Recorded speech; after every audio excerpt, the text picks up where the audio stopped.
to prepare for a competitive event, our go-to company is the Army Painter. Thanks to their complete range of paints, spray cans, and gaming tools, we're able to complete our new armies and units in no time. When we need to elevate the quality of our models and terrain, the Army Painter is always our first choice. You may not know this, but the Army Painter has sponsored more competitive events than any other hobby company. Tournament and wargaming is in their DNA. Visit thearmypainter.com to learn more about their amazing products. And use promo code AOWPaints for a 5% discount from your Army Painter purchases. What are you waiting for? Discover the best way to prepare your models for events with the Army Painter today.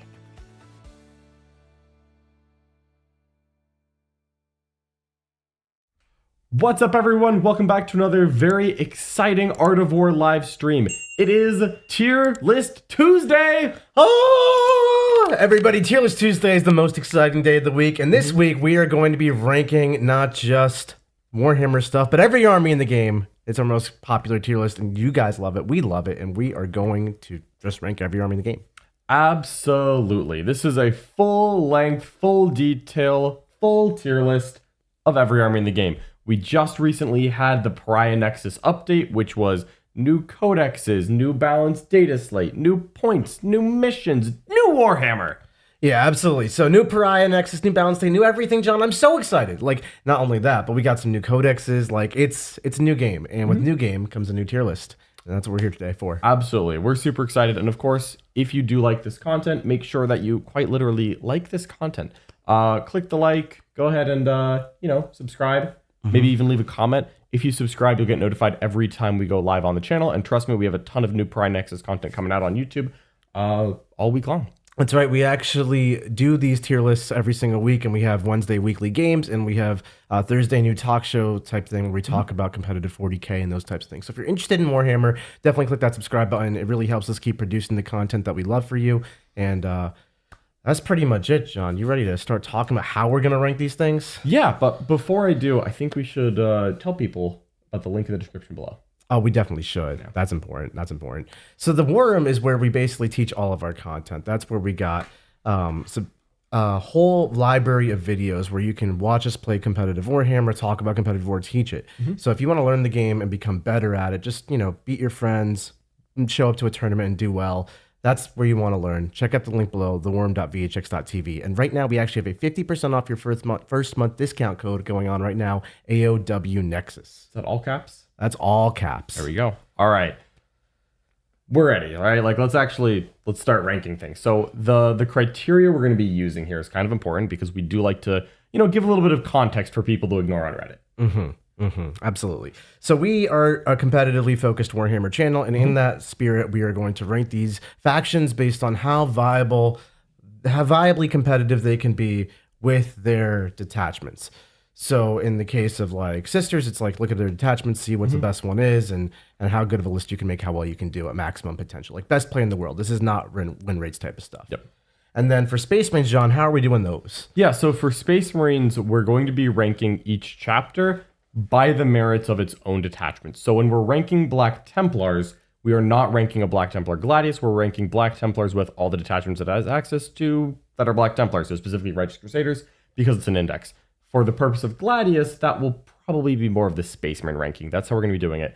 But the criteria we are using here, just like Nick said, is that we are going to be ranking these at their highest potential. We're looking at what if one of the best players of this faction is playing this faction. And so if an army is very good but very difficult to play, it may have a lower win rate, and yet that's not how we're going to be ranking this. Absolutely. So if this doesn't line up with your perception of it, we'd love to hear about that in the comments. Please feel free to let us know what you think, or if you agree, disagree, all that stuff in the comments below. Yeah.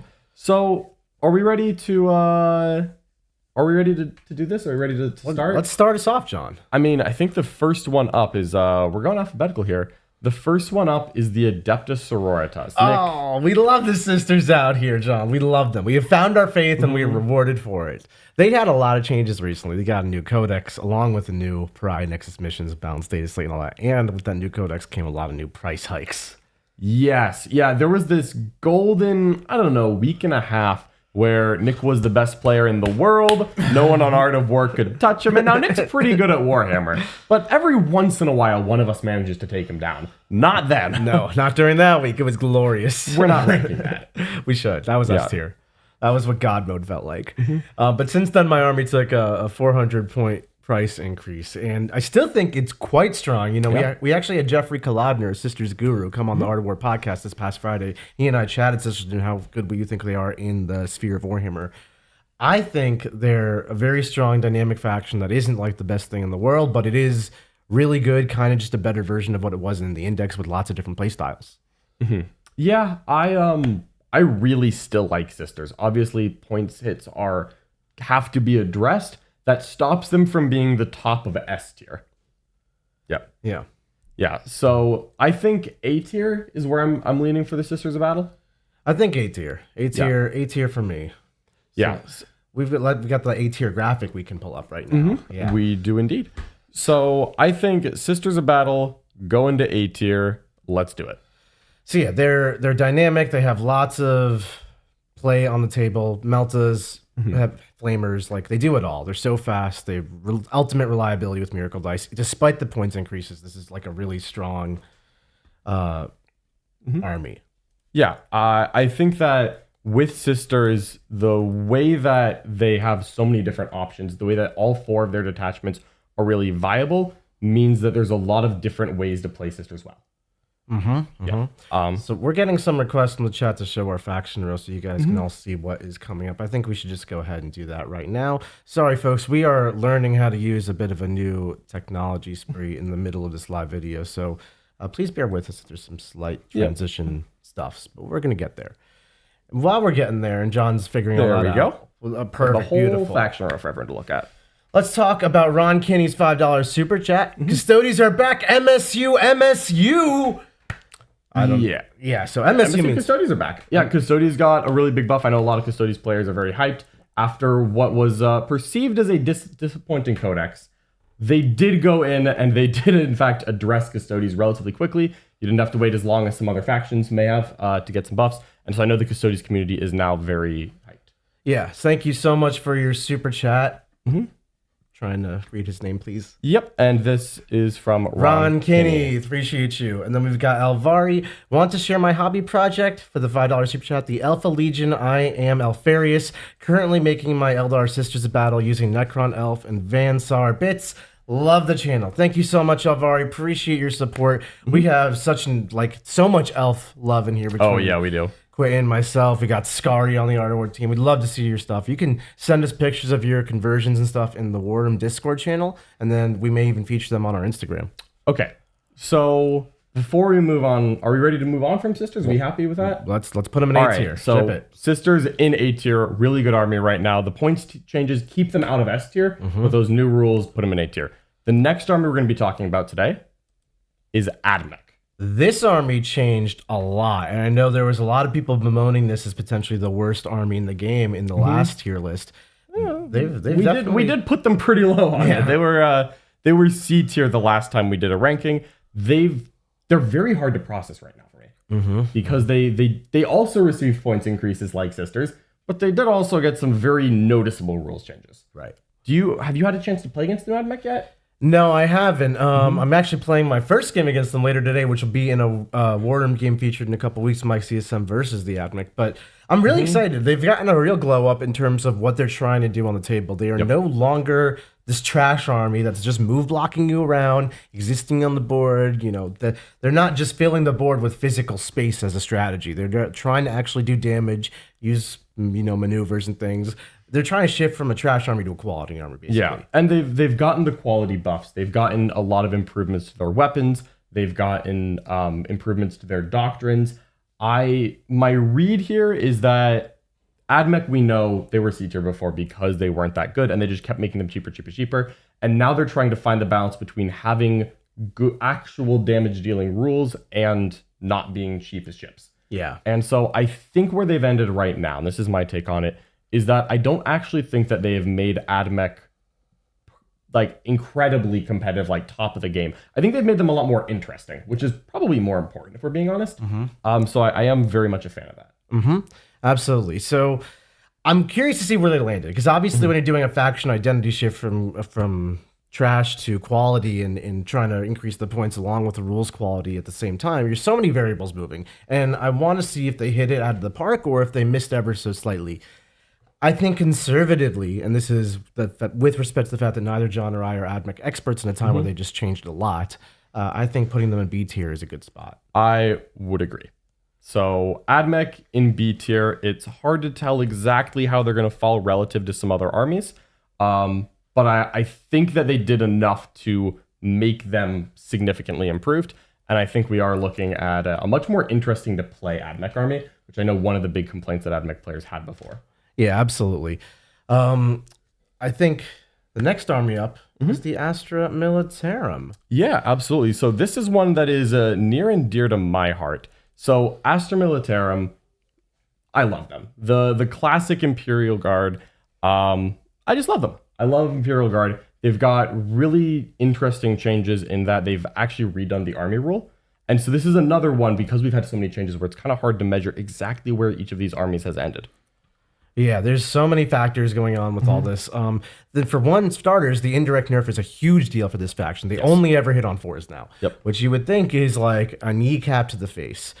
But they also got cheaper. Yeah. And that helps. Yeah, they got a little cheaper on the indirect. I think they're trying to take the identity of the faction away from it being indirect spam.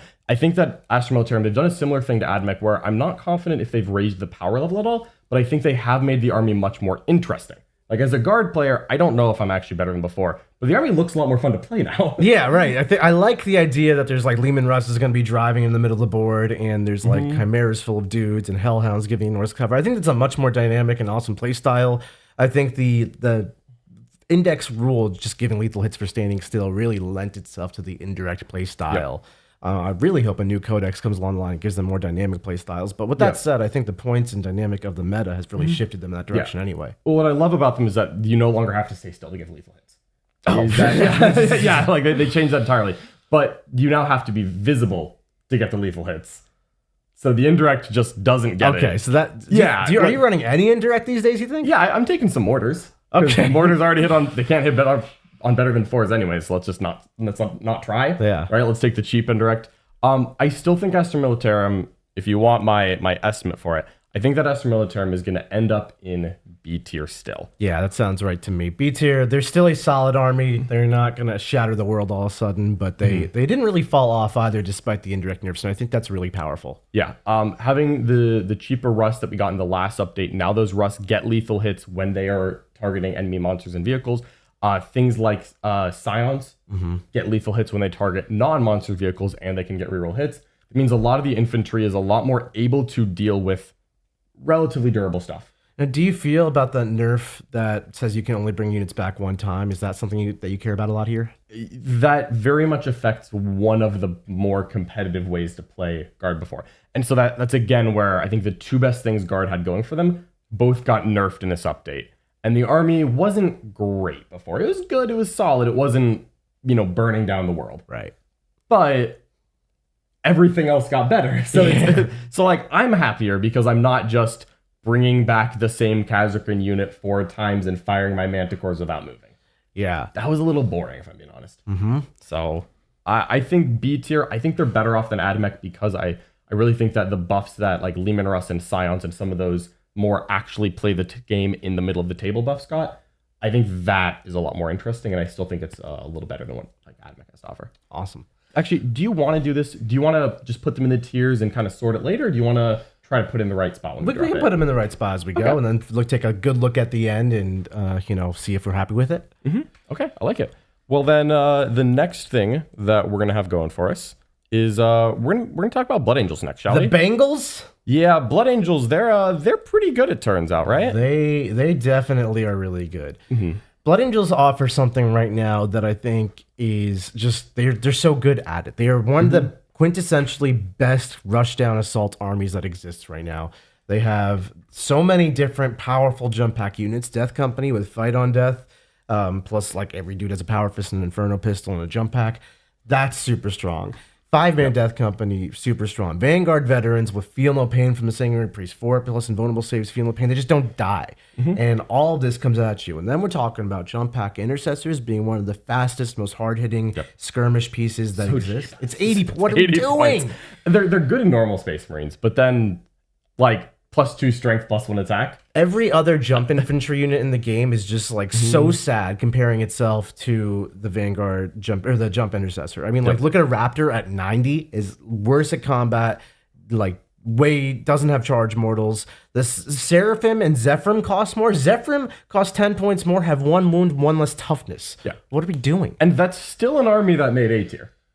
Yeah. That's sisters, right? Yeah. So that's what Blood Angels do. And, you know, you can try diversifying and taking, like, Ball Predators are a great data sheet. Land Raider Deemer is good in, like, every detachment. I'm not going to say no to Inceptors. But, like, at their core, they rush you down and they charge you. And that's such a rewarding play style in Warhammer because of how much terrain is in the game nowadays. You can stage super well. And something that I will say is that one of those not obvious buffs that you don't realize, like, the very end. That you don't realize, like, until you put it on the table. I think the new mission packs. The new mission packs are very good for Blood Angels because if you look at some of the terrain on the 8 GW layouts, you can look at those tables, and I think terrain's a little harder to conceptualize how it affects the game until you physically put it on the table and play with it. Yeah. Blood Angels love some of those tables. Yeah, the Tables new 7 and 8. tournament pack from the Prize Nexus. So a lot of the tournaments, at least in America, really lean on this as like the foundation for which they set up their tournaments. And Blood Angels run through these tables. Like they have such great, every single map has a good spot in your deployment zone to hide most of your army. Yep. Then you just jump to the staging piece in the next spot, and it's a great place to hide most of your army. And from there, you're charging your opponent's army on his half of the board on turn 2. And that's just a winning combination. So like you said, very subtle buff there in the terrain format, but very strong. Yeah. And then my perspective for Blood Angels also is that a lot of the top armies got nerfed. I think Blood Angels were a top army before. But they got 0 nerfs. Yeah. They got 0 points changes. Now you get the game-wide changes, like the captain is not as good as anymore. Fair enough. But Blood Angels took 0 direct nerfs. Yeah. And I think this was a great army before. So I think another thing with Blood Angels is just to harp on them a little longer. We are kind of in a spot where combat and counter combat is more prevalent than ever because of this increased terrain density and 1 CP heroic intervention. That stuff is just kind of around. Yeah. You have to be comfortable in the combat phase. It's just something you're in a game with. And Blood Angels, they just thrive in that environment. They're one of the strongest armies in that kind of meta. So like it's contextual, but I think in this context, Blood Angels are a super strong army. Okay. So we do have to rank them somewhere. We've been talking them up like they're going to be near the top. What letter are we looking at here? We've got some options here. I think there's 2 options really. I think we're talking between S and A. Yeah. My personal take is that Blood Angels win 100% of the games where they go first, and probably like half of the games where they go second, and that's a 75% win rate, and that's just too high. So for me, it's S tier. Yeah, I don't know what the actual win rate is for Blood Angels. We're so new into the meta that these are conjecture, not actual facts. But you know what? I'm willing to give it to you. I'm willing to give it to you. You're gonna give me that? I'm gonna give you that one. Oh, there you go. Oh, John gave me that is. S tier. I did it. You can have it. Sweet. Enjoy that view for the Blood Angels. They are fantastic. S for strong. S is for Sons of Sanguinius. Because again, just to clarify here, we are ranking Blood Angels in the Blood Angels detachments, which is apparently S tier. So so that's pretty good. Yeah. I really have been impressed by the amount of damage they can put out. It's such a focused detachment. Yeah. The Blood Angels hit you hard. The detachment rule is they hit you harder. The stratagems are 2 types. There's 3. There's either I live long enough to hit you, I hit you harder, or I hit you even though I normally wouldn't because I fell back. That's what they have. The Sanguinary Priest. I mean, we can just talk about this all day long, but like it's S tier for a reason, folks. Yep. Speaking of S tier stuff, we've got some more S tier super chats. We do indeed. The next super chat is from Ron Kinney. Thank you so much, Ron. We appreciate your support. Ron Kinney is now hyped for Blood Angels MSU. Ron Kinney, hey, chase that meta. MSU Blood Angels. Let's go. Absolutely. I assume it's MSU, not Michigan State University, but you never really know. But here, though, Blood Angel MSU, it's one of the best ways to play them, and it's been doing really well. As a matter of fact, it won 2 GTs this past weekend already. Absolutely. And for those of you who might be newer to competitive Warhammer, MSU is a colloquial term that stands for multiple small units. It's like an army style. Yeah. Alistair C, you should randomize the order. It's such a tease having to always wait right to the end for you to put World Leaders in S tier. We do World Leaders last because if we did them first, nothing else would matter. That's true. Once you put World Leaders at the top, there's no reason to rank the rest of the game. You're all just skulls for the throne. So we have to save them for last, unfortunately. But we really do appreciate your super chat. And Garrett Family Aquatics, a $10 super chat. Thanks so much for your support, Garrett Family Aquatics. Rules is written, every Archon now gets Vect or Lord of Deceit ability because their ability gets replaced by Lord of Deceit, which doesn't say it must be the Warlord. Do you think this is intended by Games Workshop or an oversight? I got this one, if you don't mind. Take it away, John. So if we're diving into technical rules quandary for a little bit, an Archon that is not the Warlord doesn't have an ability to increase the CP by 1 and therefore doesn't get replaced by Lord of Deceit. And I am fairly confident that that's how it's going to be ruled at the upcoming GW Tacoma, but we may have to wait for that event in order to get final confirmation on that. I imagine it should be clarified by GW just because it is not maybe obvious how it's supposed to work. And so I think a good clarification would happen. I very much doubt that they meant for 3 Vect auras to be coming off of each Archon. Yeah, I fully agree with that. We'll wait for official ruling, but I do think that is certainly the intent. All right. And then finally, another super chat from Just Some Dude. Thank you, Some Dude. You're not just some dude to us. We appreciate the super chat. And you ask, with the Lion getting some overall buffs, what more do you think he needs in order to see competitive play? In my opinion, I think he needs to be a little bit cheaper. Not much. He's pretty close. He's actually very close, I think, to being a really competitive option. But I think that he's still just a little overpriced. Honestly, if his old datasheet current points, I actually think could have snuck in there. But he did take some nerfs in the codex, which made everyone a little bit sad. And so I think since they're probably not going to be redoing his datasheet anytime soon, they just got a codex. I think just like 20 more points, 25 points. Yeah, I think you're real close. Awesome. Thank you so much for your super chat. And before we move to Black Templars, our next faction, we got John McCardell in the house, who just gifted 20 Art of War 40K memberships. Thank you so much, John McCardell. John McCardell hype. For those of you who were just gifted a membership, welcome to the War Room, and make sure you click that accept button to get into that Discord. Absolutely. John, thank you so much. You are a hero of the Imperium. We really appreciate your support here. All right. We do have more factions to talk about. Let's go ahead and hit the next one. After Blood Angels comes Black Templars. The Black Templars, sometimes known as the Jack Templars on this channel. Occasionally known as Jack Templars. Yeah, the Jack Templars have put in some work for us before. They're a great faction. I mean, let's talk about an army that makes use of the Gladius detachment super duper well. But we're not ranking it in we're that sense. we're not doing it. We're ranking it in terms of its Righteous Crusaders. Yeah. And of course, we will mention Black Templars when we're ranking Space Marines and that Gladius detachment. But that's how we're doing it for right now. Yes. So, Black Templars, really good data sheets. They did get some like minor nerfs in the last couple updates where, the multi-melta version of their transports went up a little bit.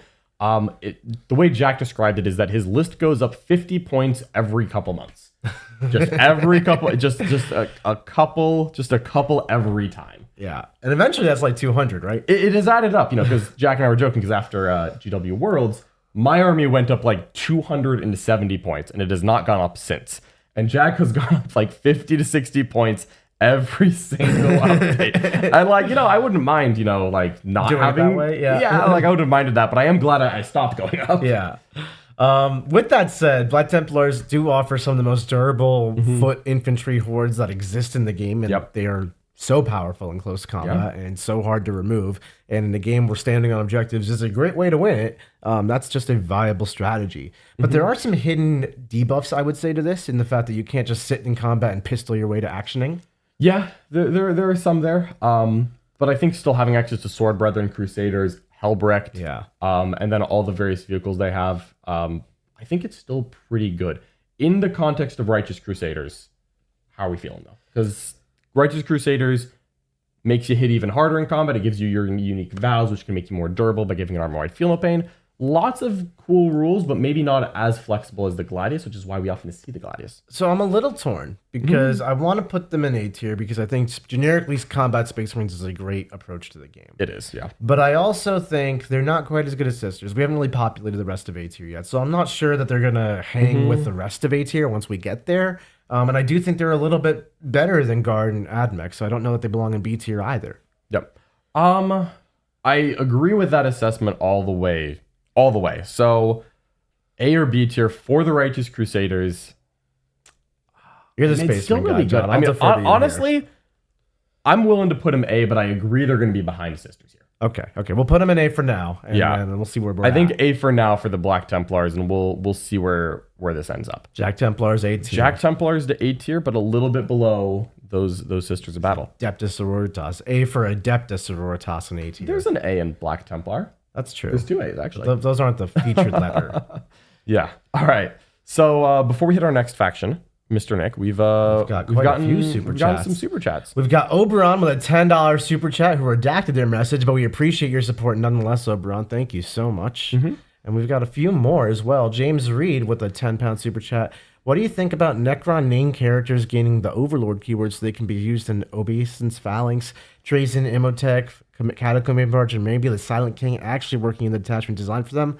I think the Obeisance Phalanx is one of the coolest attachments in Necrons, and I'm super excited to try to get that on the table. Yeah, I agree with you completely. I think it would be awesome. That would be a good change to make. And I think that because Necrons were so strong, they were maybe a little bit hesitant to put quality of life buffs in. Yeah. But I think this is one that they should do on the next balance patch. I agree completely because, yeah, maybe the Silent King, I don't know. Like, do you think he's really like in charge?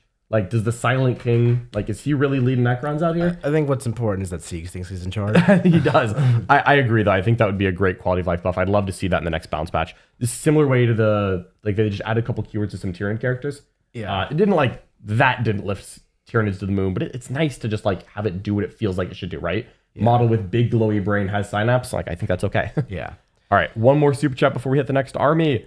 Brother Tobias, this one's for me. Gotta be. For Ultramar! In the Gladius, I've been rocking a Calgar and Flamestorm brick, and they have been slaying. Long live the Warhammer. Tobias, I'm super glad to hear that Calgar has been working. I'm guessing that's Flamestorm aggressors. But yeah, Calgar and aggressors, it's a man out of my own heart over here. Long live the Warhammer, a man after mine too. Thank you so much, Brother Tobias, for your support. All right, on to the next. Who's next, John? The up next, this is one of mine. Chaos Knights. The Chaos Knuggets, a classic. Chaos Knights. I love me some Chaos Knights. I love me some big robot boys. This army didn't change particularly much. We got some changes to Titanic. Yeah. Because now the Titanic Knights can start moving through walls. That's awesome.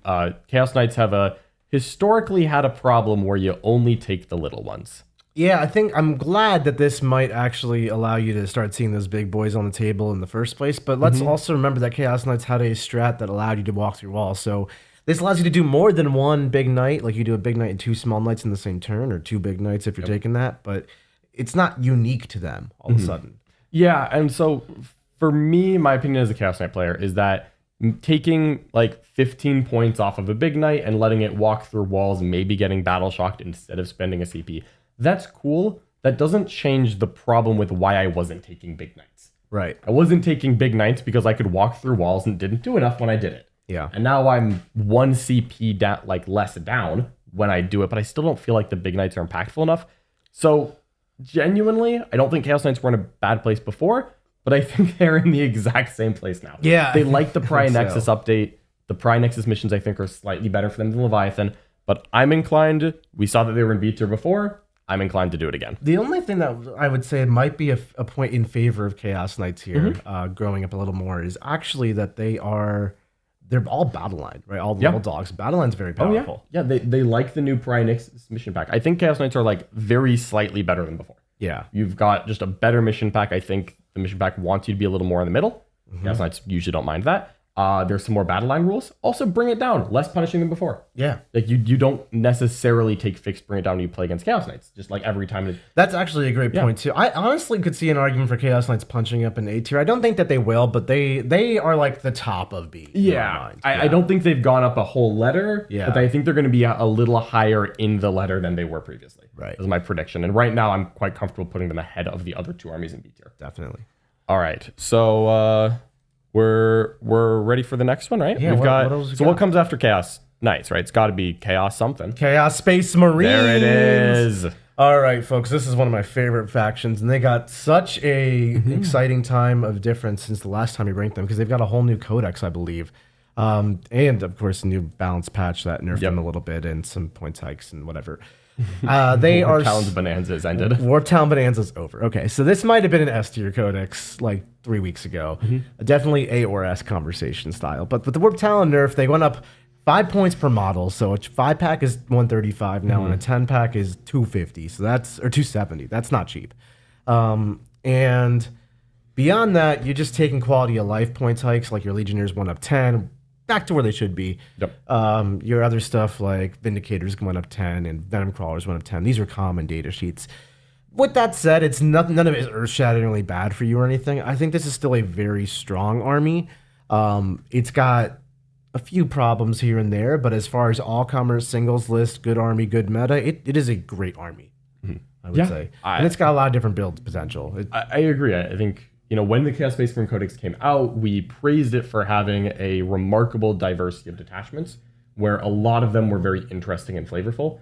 And so even though I think the most obvious build of spamming Warp Talons, that got hit justifiably pretty hard. Yeah.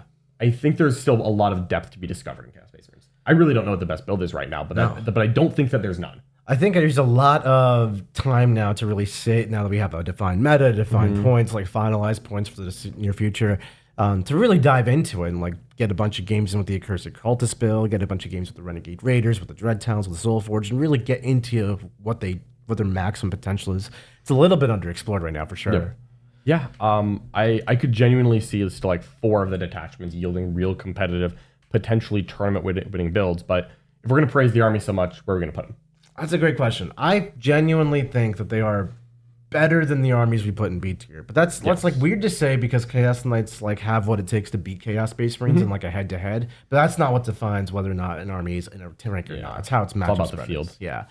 I personally think Chaos Space Marines are like right behind Sisters and what we've got going on so far. Yeah, so that would put them in A tier. Yeah, they are a strong army doing strong army stuff. We thinking so behind Sisters is where we're thinking? Yeah, I think ahead of Templars. Okay. That's my take, but I don't have a great gauge on how good Templars are. Yeah. In the world. I think when we remember the context that we're ranking Templars by Righteous Crusaders, I think I agree. Yeah, okay.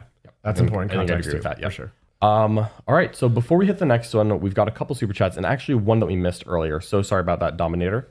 So the first one? Dominator $62 $10 super chat. I think people are severely underrating the changes for Imperial Knights. The changes have allowed my army to finally play on similar footing in most armies. We are going to talk about that as soon as we get to those Imperial Knights. They are coming up. But yeah, absolutely. I think Imperial Knights are really exciting. And we've got Imperial Knight expert Brian Jones coming to the stream house to do a few recorded games very soon.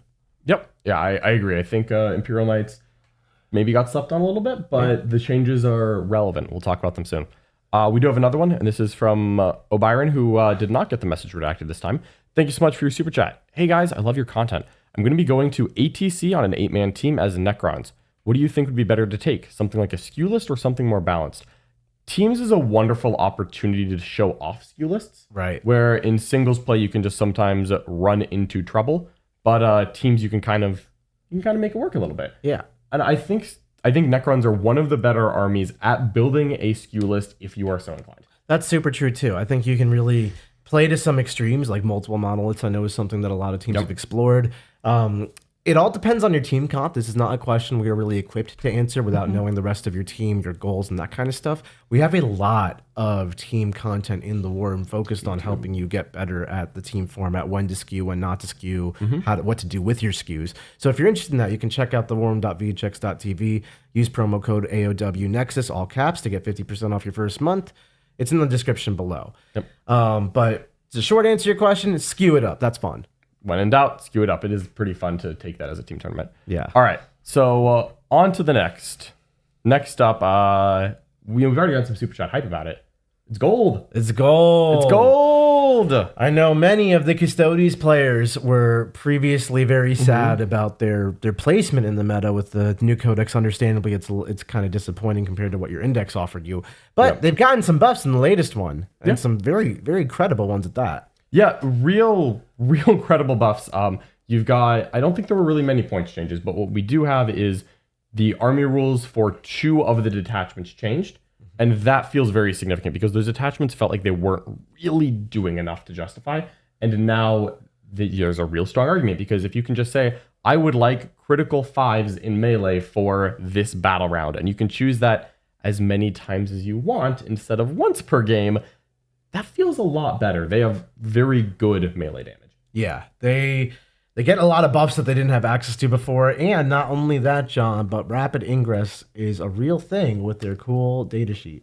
It is, yeah. The Venatari, that's, you know what, that's fair. I did say that they didn't get many points changes, and I'm wrong. They got one incredibly important points change. Let's talk about the Venatari real quick. Yeah, so Venatari went down from a wildly priced 400 to 330 for a unit of 6. Oh, that's so much. 70 points is a lot. Yeah, I know. Jack was showing me the list. He's like, this one used to cost 22.30, and I'm like, oh wow, okay. The Venatari are great. So Venatari are like a flying Forge World Custodes person that comes in with, and it can rapid ingress, specifically that strat, for free a second time, even a third time if you happen to be a gamer. Perhaps a fourth time.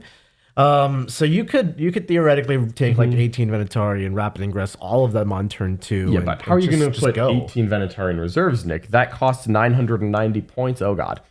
Way. Oh god, it fits. Yeah, it fits. Way. Okay, so is there a Custodes list that's 18 Wardens and 18 Venatari? Yes. Is it really, really, really good? Yes. How good is it? That's really the question here. Yeah, I think that Custodes are significantly improved, but you do still run into the trouble of being limited. They gave you something to do, and it's very good. But if you take 18 Venatari, your game plan doesn't really change beyond doing the 18 Venatari thing. Does it need to change? Yes, sometimes. Sometimes. If your opponent has very good and fast screens, it might need to change. That's fair. That's fair. But if you run into the problem of, oops, I am getting screened out, well, I'm still going to rapid ingress the Venatari and charge you. Yeah. That is the plan. So if someone has a lot of guns with a lot of screens in front of them, you can run into trouble. I'm very glad for what they did for Custodes. I don't think that they made them world enders. I think they took a suffering army and they very quickly made it not as bad as it was. And so Custodes did not have to, languish for too long, but I don't think they made them S tier. I think also a note of what's going on in the meta also applies to Custodes. Like if we look at the top of the meta right now, we've got sisters who are packing Melta. Like, my God, Custodes hate the sister Melta train. They do hate that. And Blood Angels, I haven't played as either faction, but I imagine losing -1 damage and always strikes first is like really big deal breakers in that matchup for Custodes. So despite having a ridiculous amount of very mobile, cheap bodies that are very durable and hard hitting, I don't know that Blood Angels notice. They might just punch you in the face really hard. They do still punch you in the face very hard. Now, the rapid ingress into the 1 CP heroic is a great trick. You've got some really good tools, but your tools are a little one-dimensional still. And Custodes do still not have much to say about the problem of, I am a relatively expensive Terminator. Yeah. And if someone hits you with 3 damage guns, you roll your 4-ups and you see what happens. It is still Custodes. It is still Custodes, and and they didn't really change the stratagem. So losing access to like the fights first and the -1 damage is still a problem, because if you get charged by a 3 damage melee unit, you could just have your unit scooped by an aggressive demon, by a demon prince that's feeling a little uppity, can just go in and knock out a squad. Right. So that's still a problem, I think. So yeah, you play Custodes more than I do, John. As the opponent of Custodes, I see the timeline where they only roll 4+ invulns and live and table me. I'm sure you see the opposite side of that coin, but where do you think they land? I am thinking here that we've got to put them into B tier. Really? I do believe that. I think that they are the very, very tippity tip top of B tier. I think they're quite good, but I think that these fundamental problems that they have aren't something that you have in A tier. I see a lot of chatter talking about how Custodes are so good, like put them right behind Sisters in A tier. I think it's a gatekeeper. It's a gatekeeper? I think so. Why is it more like a stat check style build, do you think? I think it is, because like I think it's very, once you play against the Birdman Doom Drop. I know you put it on the board. Someone needs to come up with a good name for this. I haven't come up with it yet. But the Venatari Jail, like whatever it's going to get called, it is very strong at what it does. But once it has done what it does and you know what's coming, it doesn't change. Yeah. It is Custodes' bodies trying to run at you and punch you in combat. Maybe they do a bunch of ingressing to punch you in combat, but that is what it does. Yeah. And you can, out of the high level play that we're talking about, tactics like taking your 5 jump pack intercessors or Seraphim or something and just jettisoning them out like 15, 18 inches forward to literally push rapid ingress back 27 inches from where your army actually is. Yeah. At that point, you're not going to get very good value out of your rapid, and then you're just playing Custodes. Those 5 Seraphim are very dead. They are, but you know what? They had hand flamers, and they weren't going to help me much either. Yeah, right. Like the 5 jump pack intercessors who aren't very good at charging Custodes, they're also dead. Yeah. You know, the 5 warp spiders are going to shoot fire and fade and go all the way downtown. Piranhas, like you'll see a theme as we go through the top tier factions, that all of them bring some sort of fast trash if available to them, and that fast trash is the perfect thing to make these stat check things not so painful. Yeah, and that just, it feels like that's going to keep Custodes down. I think at a very top level, I think that they're still very good, and again, anything in B tier I think is very capable of winning a tournament. Yeah. And I think that they are just much, much, much improved over where they were previously.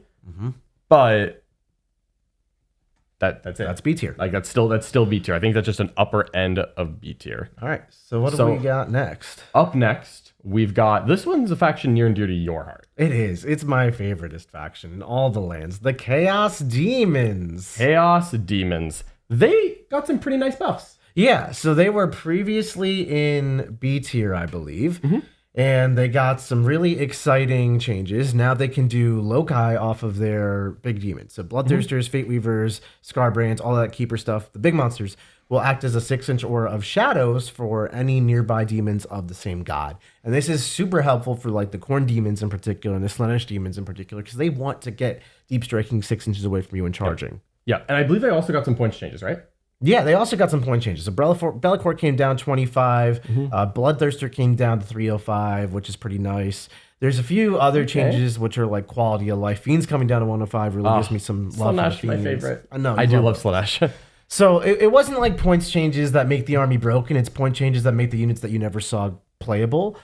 And I like that from an internal diversity standpoint. I think that's very good. But of course, this is an external tier list where we're comparing it to all the other factions in the game.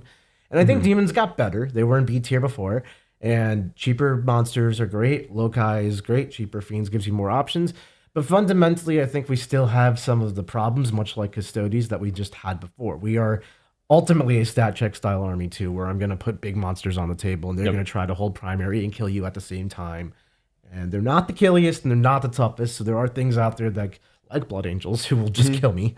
And for that reason, I'm a little not just trying to throw my hands up and be like, Demon's the best army in the game, even though I love them. Because they do still have the problems. But they're better than what they did before. Yeah, better than what they did before, for sure. Yeah, objectively, they only got buffs. Demons are so weird for me, because again, we're not just ranking off of win rate here. Because Demons actually had a very respectable win rate before. It was weird to see them get buffs while having a respectable win rate. I actually really like that, because the things they buffed didn't see play. Yeah. And I think that someone at Games Workshop recognized that Demons were an army with a fine win rate that was not winning a lot of events. Just were winning half of their games very consistently. Yes. And I think part of that is too is like demons are a very weird army to play against or play with. It's true. So They are weird. They definitely can win a lot of their games just due to experience gaps in your opponent's knowledge base, which does not work at the high levels of competitive 40K, but it works. Yeah. It works sometimes. Yeah, Demons. I actually played against Demons at the top table of the GT recently, It very much feels like demons can like work their way up to the top table sometimes, but it's very hard for them to close out when they got there previously. That's a great way to put it, John. Yeah. I feel like I can definitely... It's an army that will allow you to outplay your opponent savagely, and it's an army that has good tools and good tactics and good data sheets. Like, I'm not trying to sell it short, but it just gets there and falls short at the finish line, and I think for that reason, I'm inclined to put it back in B tier. Yeah. Just like closer up in B tier. Okay, so back to B tier. Back to B tier. I think they're behind Chaos Knights. I think I would agree with that. As a Chaos Knight player, I do think that I'm on the positive end of that one. Yeah. I honestly, I feel like Guard are better, actually. I think Guard can give demons a lot of trouble in a head-to-head, but I don't know what Guard's fair. what Guard's matchups are. Fair. All right, I got to get more Guard games in clearly and just play Nick with a bunch of Guard stuff, but I'll give it to you for now, I think. Okay, I think cool, I'm fine with that. It's very close. I wouldn't say that's very... Guard and demons can hold hands in B tier. Absolutely. So before we hit our next secret faction, we've got some super chats. From Dorio C, 30 currencies, whatever that is. I cannot tell. As always, love your content. Been a Warhammer member for a year. Thank you. Talking about SKUs, favorite Aeldari SKUs. I still believe in the D's. See you at the WTC. That's awesome, Dorio. We will see you there. We're so excited to go to WTC. Yeah. D has to be D cannons. D has to be D cannons. What else? Or D weapons? I am a real big fan of things that are good into Blood Angels and Sisters right now. If I was trying to skew it up, and things like Fugan and a Fortuned Avatar that are really good at chopping up those elite marine bodies and very hard for them to actually kill, since like Death Company will them on 6s and stuff. That really goes a long way. Fugan stands back up.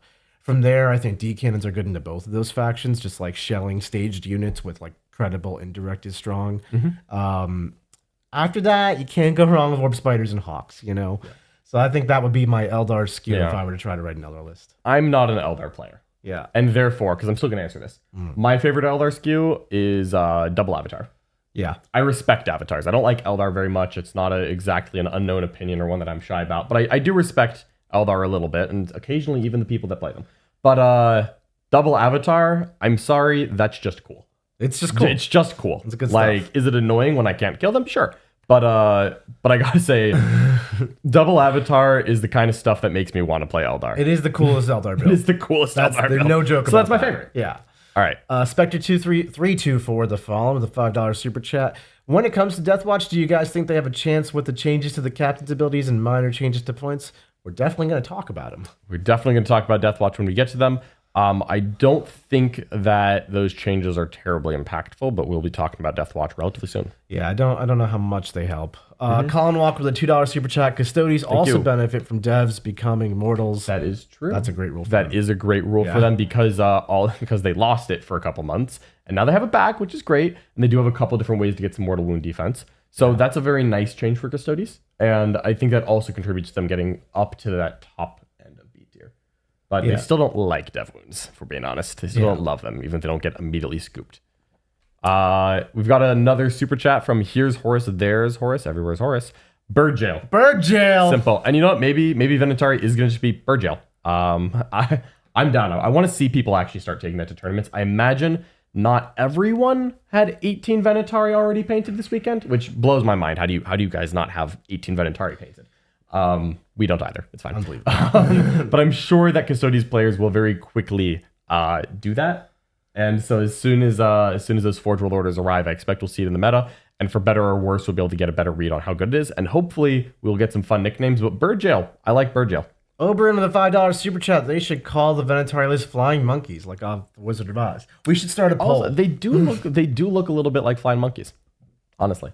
Let us know in the comments what you think the Venatari list should be named. Love to hear it. All right. Well, we're on to the next one, right? Off to the Dark Angels. Whoa! Spoiler alert! That was a secret. That was a secret. They were previously B tier. John, was that a secret? That's no, that was on our last tier list. That wasn't a secret. All right, Dark Angels. You know I like Dark Angels. They got buffed. They got big buffs. And again, just to give a little bit of context, we are going to rank this on the Dark Angel detachments. However, luckily for Dark Angel players, GW did be buffing them. I'll be honest, John. I don't know what the Dark Angel detachment did. Oh yeah, no, it's the one I played against your sister once. It's the one where you pick one objective and your army of Deathwing infantry gets +1 to wound against it. Now, instead of doing that, you get a choice. You either pick one objective that you control, or every objective you don't. I have so far not picked the one I control. Yeah. I pick every objective on the table I don't control. And I'm like, sweet, all my Deathwing, which is what I made the army out of, are +1 to wound against those.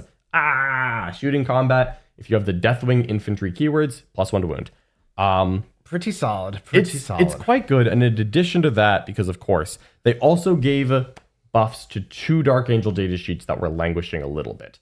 Deathwing Knights got weapon buffs, and Deathwing Knights were not languishing. They were already pretty good, I think. They're better now. +1 AP on their weapons, some anti-monster on the maces. As well, you get +1 damage on the swords. They did go up in points, which I think was very appropriate. If you're going to give a unit that was already, in my opinion, fairly solid, if you're going to give that kind of a unit that kind of a buff, you do have to raise the points. That's fair. But also the Inner Circle Companion, a unit that I have... You just never saw them. It was Blade Guard that cost more, but were worse. Would you like to buy? No. Yeah. You're like, no one took them. Well, they recently got moved to be the same cost as Blade Guard now. They got a weapons buff now. They have an actual role. So some datasheet buffs that work in the Inner Circle detachment. Buffs to the Inner Circle detachment. I think B tier is no longer accurate for Dark Angels. Really? Previously B tier, I would actually... D for Dark Angels? That is not where I was going with that. Oh, okay. But I was just throwing it out there. No, it's you miss 100% of the shots you don't take. Yeah. However, there's an angel. Oh. A for angel. A for angel tier? A for angel you tier. You really think Dark Angels are A tier these days? I do, yeah. And again, this is just the Inner Circle detachment. I will say on the back of the Deathwing Knight datasheet, they're A tier. That up, datasheet stonks, is so good. Up. Dark Angels, very good. I'm putting them ahead of Templars, for the record. Honestly, I think I'm inclined to put them ahead of CSM. The Inner Circle Task Force is just a lot better than it looks. Like when I'm not gonna lie, John, we started off with the Dark Angel Codex and we're like, this is just like bland Space Marines, and we were like, okay, we'll put this on as like a starter set. When we get a new codex, we'll put it into Dark Angels and we'll see how it stacks up. And Dark Angels never lost any of those games, like every single one. Most of them. Everyone that I remember. Yep. And therefore, I was there for all of them. Therefore, I can get behind it. Yeah, and I think that getting the buffs really improves their actual detachment, and now getting the datasheet changes makes the datasheets actually worth using. And so you are actually incentivized to play Dark Angels instead of, I'm so sorry, Kit, Ironstorm with Azrael. And to be clear, when we're ranking Dark Angels, we're not ranking Ironstorm with Azrael because that's going to be in the Space Marine one soon. Right. Later in the S's. I genuinely am inclined to put Dark Angels above CSM. I can do it. Let's do it. The Inner Circle Task Force is very fun. You hit so hard when you're just like, oh, every objective I took this turn, my units are +1 to wound if you charge me. That's true. I still have Armor Contempt. I have a -1 to wound in shooting. The Hellblasters with +1 to wound are actually very funny. Yeah. You just attach Azrael, and suddenly Azrael's there like, you guys are in the Deathwing now. Here are all the secrets. Go ahead and shoot people. Yeah. Big hype for Dark Angels. I think they're right where they belong. So A tier. A tier it is. That's for sure. Before we hop into our next faction, we've got a super chat, which is a great segue into it. From Scott Nagal about Death Guard, $5. Morty with 3 Predator Structures could replace Plagueburst Crawlers, trying to still keep Morty around. Yeah, I mean, ignoring mods is still a very good rule. The problem with the PBCs, for anyone who's not in the know, is that ignoring modifiers does not change the fact that a 1, 2, or 3 always misses with an indirect weapon. Yeah. And that's a little bit of a bummer for the Morty PBC castle. Yeah. Honestly, I could definitely see him with Predator Destructors just trying to lay firepower down that way, ignore Armor of Contempt, that kind of thing. I think it's definitely worth a shot. So if Plagueburst Crawler stocks are down, so we'll talk about that. Yeah, sad for the Plagueburst Crawlers. But I think you could still keep Mortarion just as a good centerpiece that's very durable, and buffing the Predator Structures is still quite nice. Yeah. You want to hop into Death Guard before we hit these super chats? Absolutely. We're on the topic of Morty and we are, while we're talking about that, why not, right? Let's go ahead and do it. Talk about these Death Guard. Death Guard, previously an A tier. Very strong pick for the Death Guard, previously an A tier. You can see the meta evolving in real time. I remember when they were D for Death Guard. Literally had Death Guard tier for almost an edition. Yeah. So Death Guard got nerfed in the sense that their Plagueburst Crawlers, a significant part of their strategy was just shelling with Plagueburst Crawlers. That did get nerfed. It went from hitting potentially on 2s to hitting on 4s. Yep. Yeah. And never better than 4s. They also took some points increases, and I don't think they're crazy, but I know Quentin's list, which was a very typical but strong Death Guard list, went up in, I want to say, the realm of like 60 points. Yeah, it was like 10 points on a bunch of the characters that you did take. Yeah, I think 10 points on the Plague Marines. And the characters got a little nerf too. You can't throw the grenades from the grenade man multiple times in a turn. You are stuck to just once, but it's free. And that's all nice, but that's a little bit worse. And I think an A tier army that I recall was maybe not the tippity top of A tier. No. But it lost a couple of points. It lost I think just a small number of things. part of why Death Guard was A tier before is that they were an interesting but a respectably good counter to Necrons. And Necrons were top dog for a Everywhere. while. Yep. They were like all over the place, and having a good counter to Necrons was a real valuable thing. Like Quentin went through tournaments playing like 3 or 4 Necron players and just did rinse and repeat the same game 4 times to get through it. So we haven't got to Necrons obviously, but I don't think they're going to be as dominating as they were. They were like S tier before. Yeah, they were like insane. Probably not there anymore. I could see Death Guard coming down. Like I look at what Death Guard bring to the table, and I just feel like it's starting to get outclassed by like S and A tier. Not like Death Guard are that much worse. They're just like the game shifts in lots of small ways, and I think they're shifting downward here. Yeah, I think they're trending down, unfortunately. And obviously you can just say, oh, they went up in points, they're trending down. Yes, but then also the meta is, I think, getting a little less favorable. They didn't love doing actions. Yeah. There's more actions to do in the Pariah Nexus mission pack. And they lost the ability to ally Nurglings for actions because Nurglings can't do actions. So you have to like Also ally true. Beasts of Nurgle or like use rhinos, and those are all out of the way and not fun. Cost points, yeah. Yeah, so I think lots of subtle debuffs to Death Guard have happened. Debuffs? Debuffs, but right. not quite D Okay, tier not buffs. Death Guard tier. We're not there. Not Death Guard tier buffs. Maybe I'm thinking B tier in the Land of the Demons. Yeah, I think that's honestly pretty fair. Yeah. Still strong, still good, not world shattering or anything. If you like Death Guard, you can play him and it's solid. So in the Land of Demons, you think above or below? I'm inclined to say above, but I'm not confident in that. I want to give it to Demons because I love my Demons, John. How can I disagree? Yeah, that's logic. That's There you go. infallible logic. There you go. That's how we're doing it. All right, we're doing it that way, folks. All right. We're doing a bunch of super chats, We are too. doing a bunch of super chats. Oliver St. Baker, $10 super chat. Do you guys have any left field thoughts or ideas on good units or combos for the Champions of Rust that are different to what Jack has been running with them? I'd love to say that I do, but honestly, I think Jack's on the money. I think that adding things like what's his name? Oh God, the Dreadnought. Bjorn, thank you so much. Bjorn the Fell-Handed. Nick knows his lore.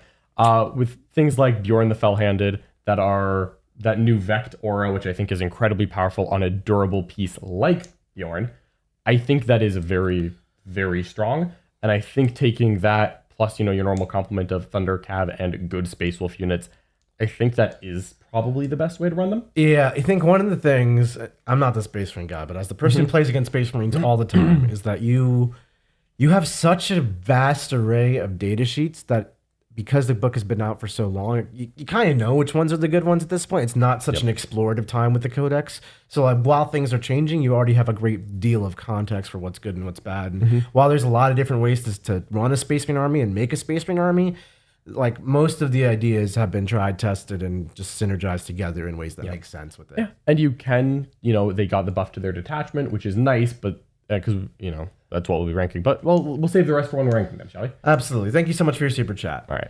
Next, this has to be me. Alex Sharkbite, I love that name, with the $10 super chat. Thank you so much. Love you guys. Which Tyranid detachment will be dominant in the meta? I'm just putting together a Vanguard Onslaught list together. So I don't think any one Tyranid detachment is going to be dominant because I think there are several good options. Yeah, that's a good place to be. Invasion Fleet was previously the best in my opinion. I think Vanguard Onslaught, Nexus, and Crusher are all big winners here. So I don't think there's going to be a single choice, which is fantastic for Tyranids. But I will probably dive into that a little bit deeper once we get to the T section. But for now, Vanguard, if that's what you're building, that's a great place to be. Yeah, so I think there's like a lot of different builds, like John said. Thank you so much for your super chat, Alex. And then Machine with a $5 super chat. Is Canex Rex an auto include for Grey Knights? I think he's a great addition if you're going to go down the rabbit hole of like 6 Dread Knights Canis and I'm just playing big stompy robots. Yep. I don't think he's necessary. I think you can still run balanced Terminator based builds. I think you can still run like 4 Dread Knights, 20 Terminators like Jack was running. I think you can do Land Reader Redeemer is still a good option. Like you have a lot of ways to build Grey Knights. I even played against recently a list that had a lot of Purgation squads, and I was like, these are surprisingly very good. Yeah, I think Canis and Grey Knights is a good option. It is not the only good option. For sure. Happy to say that. And then one more super chat because it ties into the next armor we're doing. Ooh. Kyle Fallier with a $10 super chat. Thank you so much. Deathwatch is criminally underrated. It's like Vanguard with more damage and less tricks. Mid-table bully, B. All right. You know what? Before I answer that, let's just go ahead and do the Deathwatch. Do the Deathwatch. Oh, that's a great timing. So previously C tier, Kyle Fallier, thank you so much for your super chat. Deathwatch.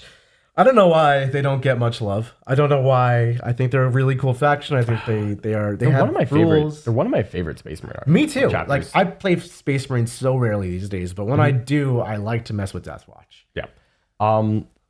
Deathwatch have just been sitting on the same nerf they got. John, when 10th edition came out, you were so high on the Deathwatch hype train. I remember. I was. You went on the internet and you talked about it a lot. I did. And then Games Workshop was like, surely Dark Deathwatch are too good. We have to nerf them. And good on them. They were too good. And now, maybe they're not too good. They got a big nerf, as a lot of armies have at various points in 10th edition, and it has never really been walked back in any capacity or helped. No. And that makes me very sad. It's like when you see Eldar get their 15th nerf, but they somehow buff like the Striking Scorpion or whatever. Yeah, I just want that. Yeah, give me something, that. right? Like I don't want to go back to the exact way Deathwatch were published in my printed index. I don't need that. But somewhere in between here and there has to be a happy spot. Unfortunately, I don't really agree that Deathwatch is Vanguard with more damage, less tricks. They are less tricks. And maybe more damage, right? They help your damage. I don't think it's more damage. No, still practically the same damage. Maybe the same damage, less tricks. Maybe. I'm not even confident about same damage, honestly. When I play against Deathwatch, I literally just feel like I'm playing against less Space Marines. Yeah, it does. That's how it feels to play with them too. Yeah, I think that the problem that Deathwatch have, and especially the Black Spirit attachment, is still there. And that is that the way that the stratagems work and the way the data sheets work are completely unaligned. Because 3 of the 6 stratagems say only your bolt weapons get better. And then the best unique Deathwatch data sheet has basically no bolt weapons. Yeah. And so you can play Deathwatch and just say, well, I'm just going to only use these 3 stratagems, one of which is Armor of Contempt. Cool. And then you have a fine detachment rule. You have actually very solid enhancements, some mildly overpriced data sheets, and basically no stratagems other than teleport. And I would just rather have a lot of tools than one pretty decent tool and then be overpriced. Yeah. I think the teleport is genuinely good. Great. But like if we're looking at what exists in SB and A, like every army that is there has ample ability to screen teleports. Even Chaos Knights. Yep. Yeah. Custodes might be the only exception to that, but they also don't care. Yeah, but even then teleporting is, you're teleporting some 18-inch guns that have rapid fire and you're landing 9 away. Like, I genuinely don't think Deathwatch is favored into a single army on this tier list. That currently on there? I would currently agree. on there. So we're talking minimum C tier, right? Yeah.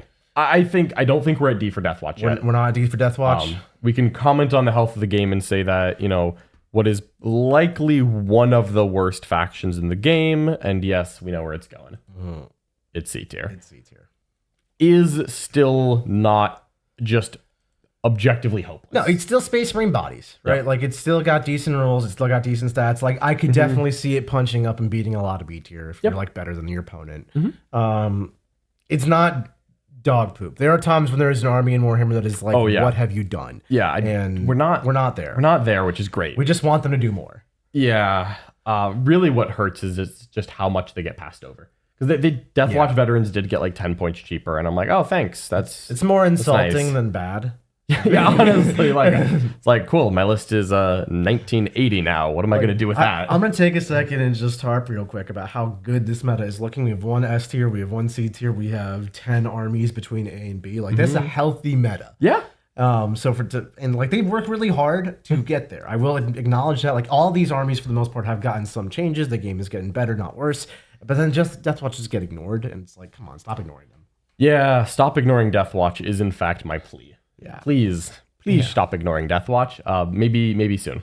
Because the next army that we're going to talk about, Drukhari over here, they got a lot of really cool treatment and like really innovating changes that have helped them a lot. So I wish they would just give that a treatment to Deathwatch too. Yeah, but let's go ahead and do that next one. The Drukhari. The Drukes were previously B tier. All right, and they didn't really get many changes at all. I think a mild increase to scourges. They got a new pivot rule. They got a new pivot rule, John. You can't discount the pivot rule. Right. I'm sorry. Raiders and Ravagers gained 6 to their movement characteristic. So how this works basically is technical rules. You want to take it? You love your technical Yeah, rules. absolutely. So previously, a very long, narrow vehicle, such as a Raider or a Ravager, if it were to turn, would have to pay quite a few inches in order to do so. Now, it has to pay 2 inches unless it's on a circular base. Wait a minute. They're all there. So now it pivots for 0. So if your Raider is moving in a literal straight line, it's the same as before. If it wants to just deploy this way and then turn one, boop, boop, boop, boop, boop, boop, boop. Oh, that costs 0 inches. Boom.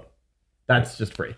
That was free back in like 5th edition. We're really getting back to our roots. Back to the roots. Oh my God, you're really reminding me of some old times. Yeah, free rotation is very good for Drukhari. Very minor points, hits, not super impactful ones. Some nice buffs as well, like Grotesque Scuttle, Cheaper Scourges went up a little bit. You still probably take Scourges if you were taking them before. I will say also they like the new Pariah Nexus missions. Drukhari is an army made of junk that does actions really well. Yeah, and it's all has OC, so it didn't suffer the way other armies did. Like a lot of armies are like, like Death Guard are a great example. Like actions are tough, primary is harder, secondaries are hard. Death Guard got worse because of it.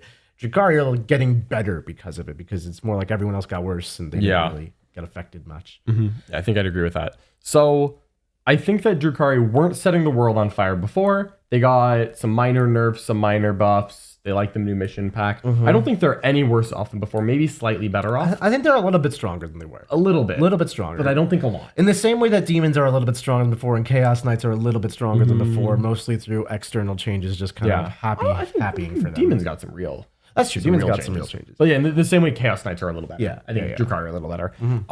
But they were B tier before. Is it enough to raise a letter?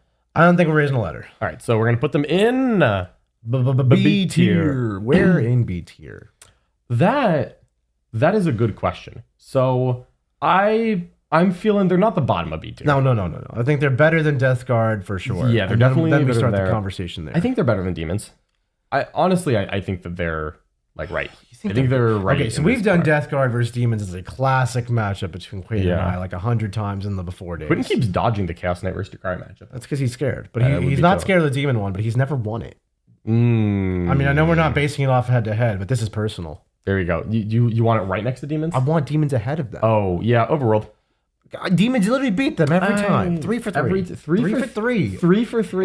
We'll do another one. Every balanced data slate, we're going to run this match. All right. Demons are climbing up a spot in 2026. They're going to be all the way up to 8 I am not the one losing these. Why am I behind them? This is man with the mouse has too much power. You know what? I'll give it to you, Nick. Whining has worked, folks. Whining works. The squeaky wheel gets the juice. That's how it is. Fair enough. All right. So before we hit our next faction, let's first hit a super chat. Let's first hit some super chats. All right. So we've got Ryan G, $10 super chat. Thank you so much, Ryan G. What are your guys' thoughts on Assimilation Swarm? I think it's the sleeper detachment for Nids, mainly because it requires a lot of off-meta models. I think Swarmy is amazing with 6 regenning Tyrant card. I quite like You Assimilation recently Swarm. tried this norm. I played in the Worm very recently, so if you haven't seen that, check it out. I was pleasantly impressed by the performance of the Assimilation Swarm in a game against Mr. Jack's Orks. Yeah. And you know what? All Tyranids stocks went up. So Assimilation Swarm stocks went up. I think, again, we'll get to it in the T section, but I really think Tyranids have a diversity of options at the moment. We're definitely going to talk about it. I know they were previously considered the worst of the detachments, but who knows if that's still the case. Yeah, I don't think it is the case still. And then we have one more super chat here, and this is from... We got a few more. I was completely wrong. Well, if they're with a $5 super chat, do you think Deathwatch could be better if they increase the strength of their bolters, since they seem to want them to be bolter marines? It would help. Yeah, but I'm going to be really honest. If you told me that the bolters were +1 strength and the same points cost, I'd be like, oh, cool, neat. And then I wouldn't take them. Yeah. I think they need to make if you're going to limit the buffs to bolter only, they need to be better buffs. I completely agree. Like, you can that's either- not enough, but Yeah. I mean, would they be better was the question? Yeah, of course. Yeah, Every yeah, buff they'd be is better. objectively better, but like meaningfully better, no.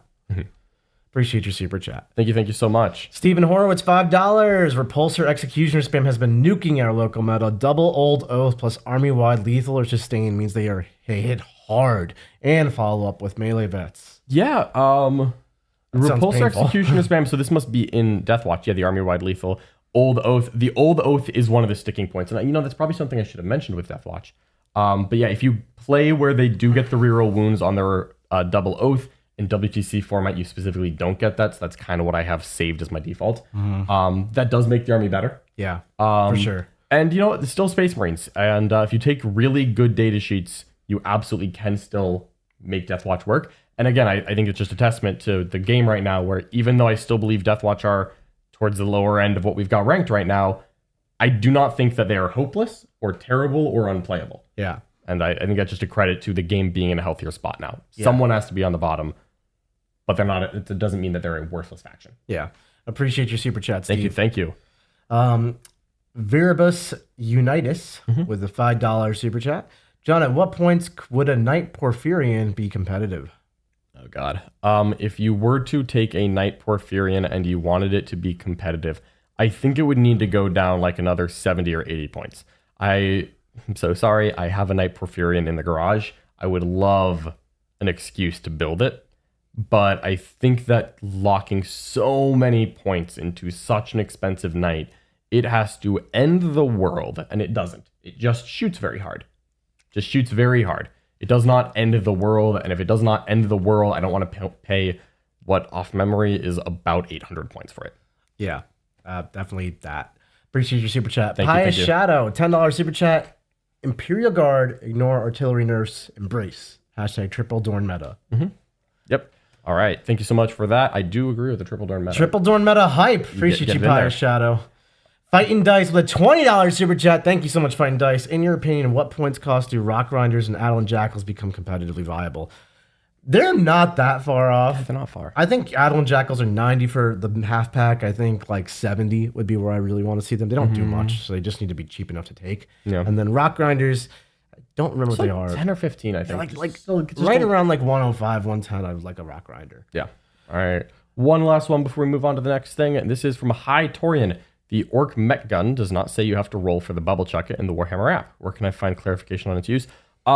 I don't have the Orc code, so I unfortunately cannot look to see. Sometimes on the data sheets, there's like a little section that's not obvious to click on to see all the rules. I know like the Imperial Guard Death Strike, you have to like go click on the rule for the Death Strike to get the entire paragraph. Other than that, maybe I would say that it probably would just be in the physical codex. Yeah, it could also be on the Warhammer community. Maybe it's Obscura Errata or FAQ. Could you always check that website out as well. Unclear on that, sorry. Thanks so much for your super chat, though. Yeah, thank you so much. All right, so before we move on to our next faction, a word from our sponsors. let's do it.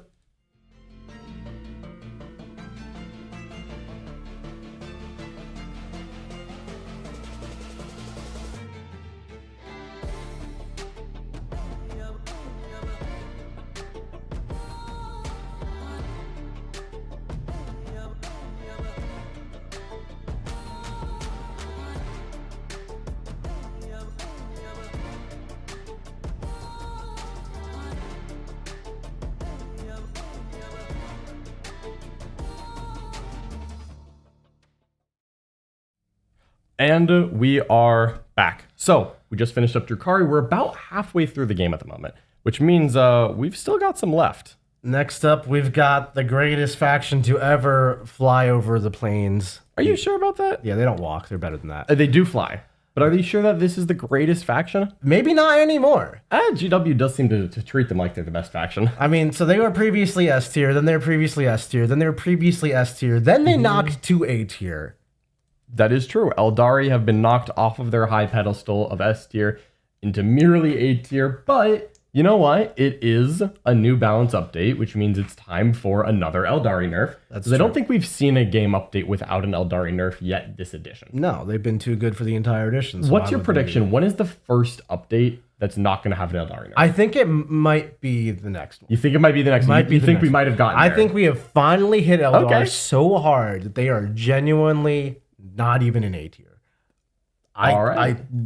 I know what I'm saying. What changed for Eldar? Okay, quite a few things. Okay. Points on all the good units. And by all the good units, I mean the ones that people took in the meta list. So like Warp Spiders now up to 125. These things started at like 90, folks.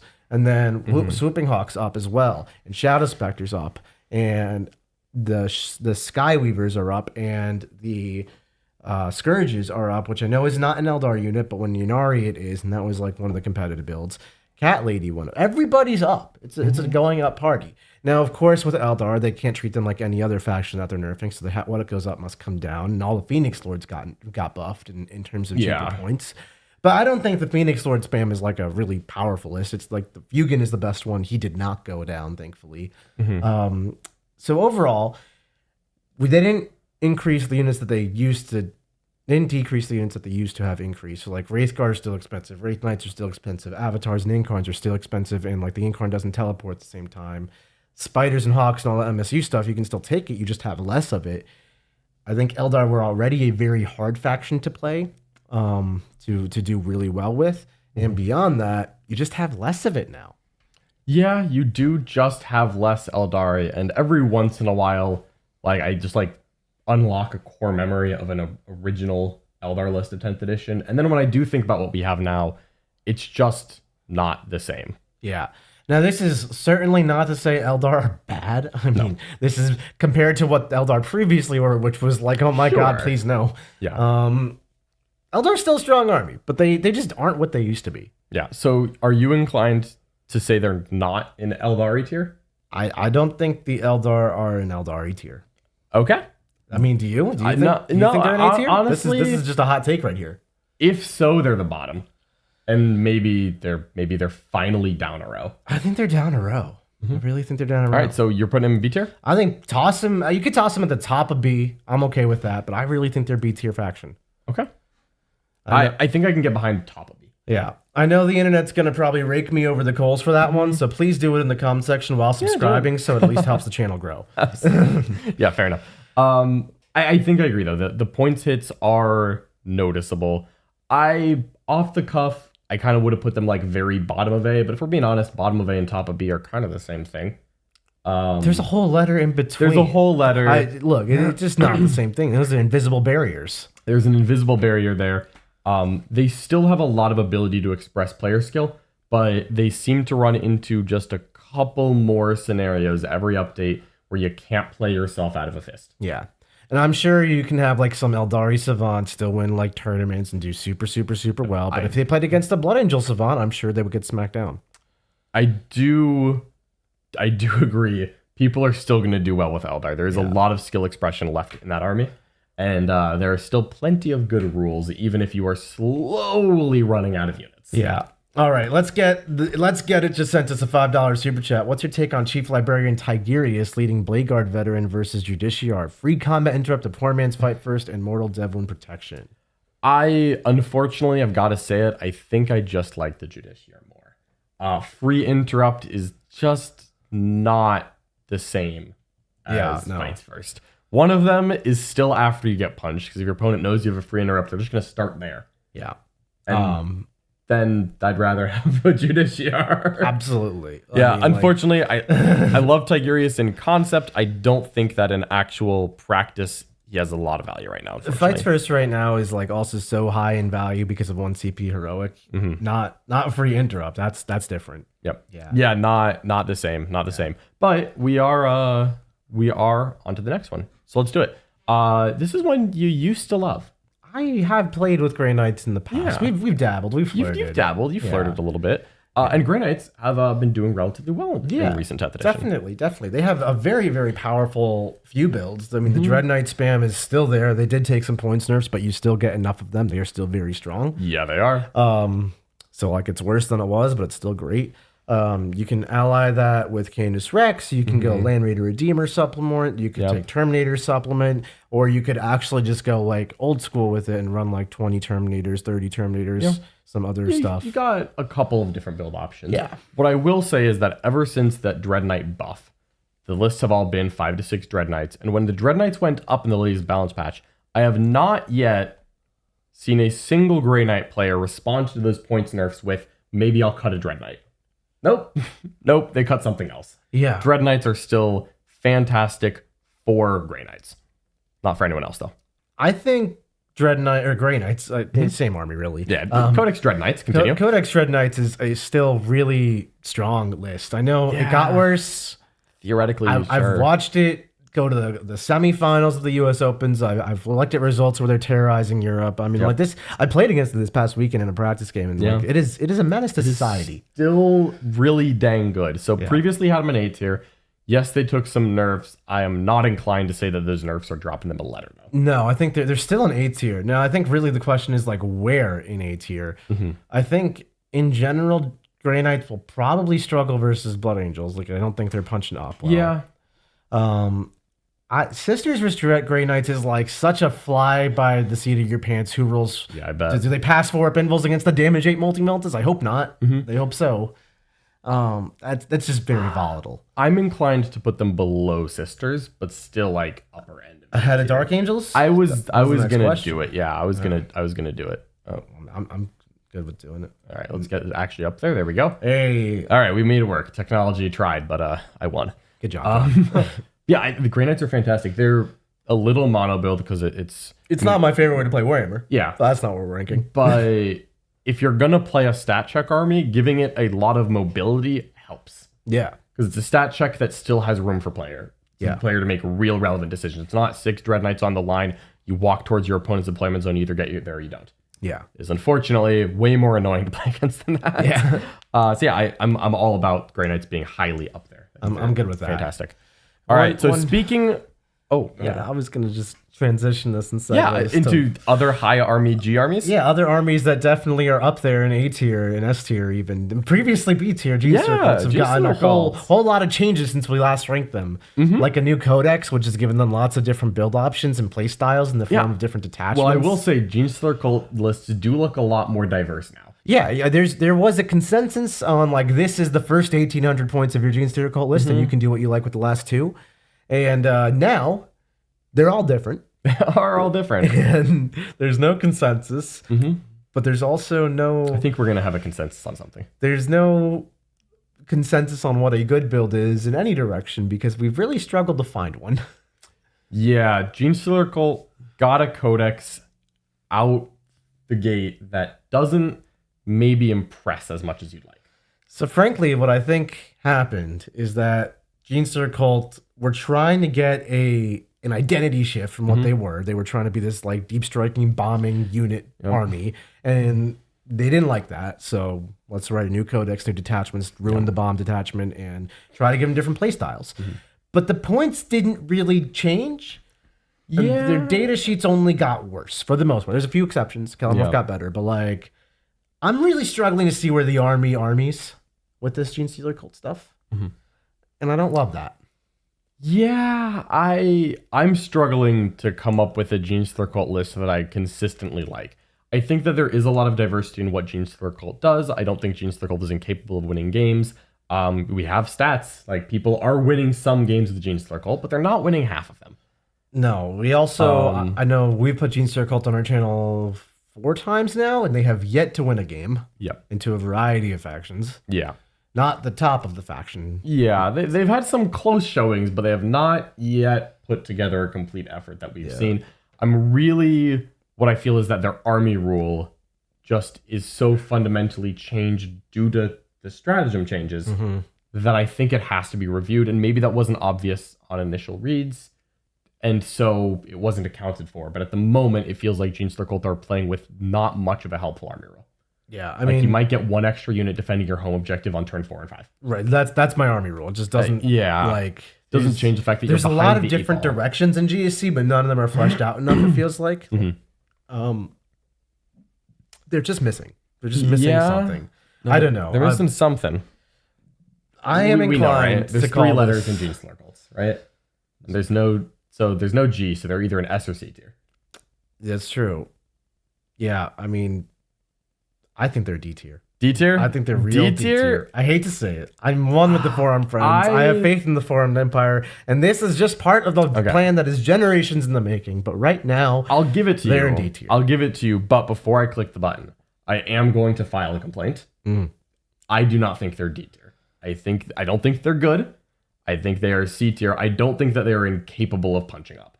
Because to me, D tier is I cannot like win a game ever, and there's no point to play me. Now, I'll trust you on it. I don't think that's the definition of D tier, but we haven't really defined D tier. I just think it's straight the worst army in the game, and it did lose to Deathwatch. I barely lost to Deathwatch. But it did. On a secret mission. That exists. Those are part of the game. I'll give it to you. I'll give it to you. Yeah. But I'll just let you know. So the internet is only blasting you. I would have put C tier. Okay, fair enough. Internet. Yeah, so if you want to take it up with me, the D tier and the B tier Aeldari, I get it. Do it in the comments. Also subscribe while you're doing it. Yeah, and then it's all worth it. Yeah, but they are suffering. Like we're in agreement. The book doesn't really reward you enough for building in the directions it wants you to go. Part of it might be my internal bias because I'm an avid GSC player and I'm just disappointed with this codex. But I want to put them in D for disappointed. Fair enough. We are disappointed. I was going to go C for cults, but D for disappointment. Yeah. All right. We got Salvanus, who's got a $2 super chat. Can you also add firing deck to that question? Thank you. All right. So I think that was a whole question ahead of that. All right. Salvanus with a $10 super chat too. What do you got for us? All right. So with out-of-phase updates in these examples via Overwatch, do Chaos Space Marine Dark Pacts, Space Marine Suppressors, and Eradicators, does the wording matter at all, or is it all abilities? So like what works for out-of-phase updates? Yeah, so basically the way that it works is if a rule says in the X phase, it only works in the X phase. If a rule says when making an attack, it works anytime you make an attack. So the three specific examples you gave here, Chaos Space Marine Dark Pacts and Eradicators each say when you make an attack or when you are chosen to attack or something to that line. That doesn't say in a phase. Both of those can be used on Overwatch or if you have some other weird out of phase shooting in a certain attachment. However, Space Marine Suppressors, they give you -1 to hit in the shooting phase, which means an Overwatch of the Space Marine Suppressor is not going to trigger the -1 to hit, only the physical shooting phase, because Overwatch is not in the shooting phase. To follow up on that question with, can you also add firing deck to that question? Yes, we can. Firing deck also is in the shooting phase, and therefore does not apply in Overwatch. Appreciate your support and your super chat, Salvanus. Yeah, thank you so much for the support. We really, really do appreciate it. All right. Next up, again, another one we've got some super chat love about, but we saved them for right now. Imperial Knights. Imperial Knights, very different from the Chaos Knight Brethren. The Imperial Knights are different big stompy robots. Absolutely, completely different. Completely different big stompy robots. Just a different faction, really. Yeah, I think they're completely different. They're very different playstyles. I love what these changes did to Imperial Knights. They got the same change as Chaos Knights, which is that you can move through walls. Imperial Knights, I think, receive that buff a little better. Because Imperial Knights, the big knights, one, could not go through walls ever. Two, the big knights and Imperial Knights just do so much more. As well, we gotta say it, because this change is a movement phase only, not charge phase, it will benefit a shooting knight more than a melee knight.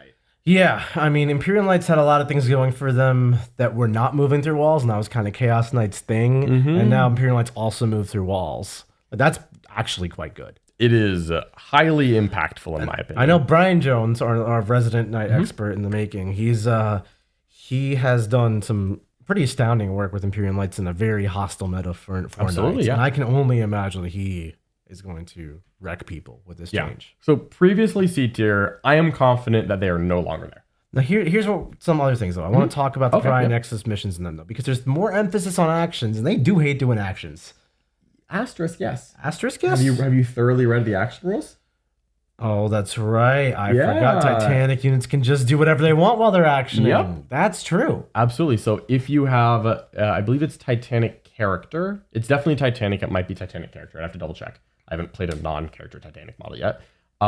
You can action and still be eligible to shoot. Not charge, just shoot. Still, that is very big for a big knights that are primarily shooting. Yeah. Because most of the Imperial Knights are leaning shooting over combat, although several of them are multitask, and of course you can go mainly combat. That's a nice change. Then we've got, the bad line changes. They still do take armigers, which are bad lines, so you have access to that, which is very nice. you do just get a little bit better. Not a ton of points changes, but some nice small drops on a couple of the big knights as well, like the Cerastus Knight Lancer and the Atropos, I believe both decreased a little bit. Mm-hmm. That's very nice. Those were both knights that were already being considered, and now they're just a little cheaper. Yeah, I mean, I can comfortably say knights are not a C tier army anymore. Do we think they're scooching up 2 tiers with these changes? I don't think it's 2 tiers. No, I that's think not. where we're going to leave Imperial Knights is going to be B tier. B tier, but where? Where in B tier is the question. I think that they're better than Admech. I think they're sneaking up. I still think they're better than lower. Guard. Do you think they're worse than Guard? I think Guard are better, but I'm thinking here. Okay, I am totally okay with you. That's like, in B tier comfortably. Like, I think they can put up reasonable games against most of B tier. Even like if all B tier. Even if it looks like they only went up a couple of spots, the jump from C to B is not inconsequential. No. I think Imperial Knights are much improved. You still need to be a very good Knight pilot to get success with them, but I think we're at the point where a very good Knight pilot will be able to go farther than they could last week. I cannot imagine a world where I put Eldar and Knights in the same tier, but we are here. We are getting there. Early edition, we almost did that. I suppose that's true. Just one of them got knocked down to C tier in the meantime. The other one's been nerfed 6 times. This is just one picture of a moving painting. Absolutely it is. No, but yeah, I'm quite happy with the changes for Knights. I imagine that because Knights rocketed out the gates as a very strong army at the very start of 10th edition, that Games Workshop is taking it a little bit slow as they buff them. But it's still really nice. Yeah. And it's very appreciated. And I think that just because Imperial Knights put such an emphasis on big knights compared to Chaos Knights, they're going to receive these buffs a lot more. And I think it's very real. Canis walking through walls, a Lancer walking through walls, a Crusader walking through walls, all important. Points decreases on a couple of things just helps them with their agent allocation. Strong rules for Knights, in my opinion. They deserve to go up a tier. Definitely. All right, on to the next. Necrons. The Necroons. That's the wrong one. Dear goodness me. There we go. Necrons, previously S tier. All right, I think we have gotten there. Okay. I don't think that they're an S tier anymore. I don't think they're an S tier anymore. So what's happened to them? I mean, rates went up. Technomancer has gone up. Because Tans have gone up. Have they gotten any other rules changes aside from that? Why, yes, they have. No, they haven't. But then the game changed in ways they don't appreciate. Like, what do you mean? Well, lone operative stratagems go from 12 to 18. Oh, the Canoptic that Court affects like Canoptic Court a non-zero amount. No. Wraiths finally did go up because they didn't last time. We're here. We're here. We live in the present. And I think we did see a world where the Catan can no longer 3-inch Deep Strike and Hyper Crypt, so like a small change there, which is nice because they can now only go into Strategic Reserves because they don't have Deep Strike innately. Now, I will say the Hyper Crypt builds did gain some love in the fact that the Pariah Nexus missions do actually reward armies like them and their secret agendas. We talked about it in the podcast. We talked about it in the Worm. Armies that have battle line that go up and down, come in 3 inches away, can just wait it out till turn 5, not even participate in midfield primary, hold their home field for 4 turns, get a 20 that way, and then just deep strike 5 immortals to get 20 more. Yep. So there is gives and takes that are external to the codex. Absolutely. And I think Necrons also, they were in S tier the last time we ranked them, but I think they started to fall victim to a meta that was starting to gear up against them. Because they were on top so clearly, you got to a point where what's good? Things that can beat Necrons. Yeah. And so everyone was running anti-Necron stuff because you were just going to play against Necrons. Yeah. That's why we ranked Death Guard in A tier. Yeah. How they literally, like, other people's tiers were affected by how they interacted with Necrons before. They were that good. Yeah. But the nerfs are adding up. And I think it's fair. But I think they have dropped at least a tier. I think, though, that it's just 1 tier. I don't think they're B tier. Necrons are still a strong army, and I don't think most of B tier would still struggle versus a good Necron list. I would agree with that. So let's go ahead and put them in A tier. There's no A's in Necrons. I can spin this. Yeah, Annihilation, Awakened Dynasty. I don't know. Easy. I think they're the lower end of A though. I don't think they're the bottom of it. They're definitely not bottom, but I think they're the lower end. I think them and CSM feel like pretty even armies. I'm fine with either direction on that. I was inclined to put them ahead of CSM. That's totally okay with me. I think just a little bit. CSM are not what they used to be. They're still good. Necrons are not what they used to be. They're still good. Mm-hmm. Yeah. Yep. Mm-hmm. Yeah, and that's still pretty good. That's pretty good. I think that there's still going to be build options. I think we're going to see a little more diversity than this Canoptic Court list copy and pasted. I think it was so weird. There's like the Hypercrypt list and the Canoptic Core list. And you just copy and pasted both of them at different times. Yeah. But yeah, you're going to see build diversity. And I think Necrons are just in a good spot. Yeah. And I think they're just happy with it. So next up, you ready? You hyped? You got your wagon on? John, you spoiled it. Wag! That was necessary. That was highly necessary. I'm so sorry for everyone with headphones. So Orks.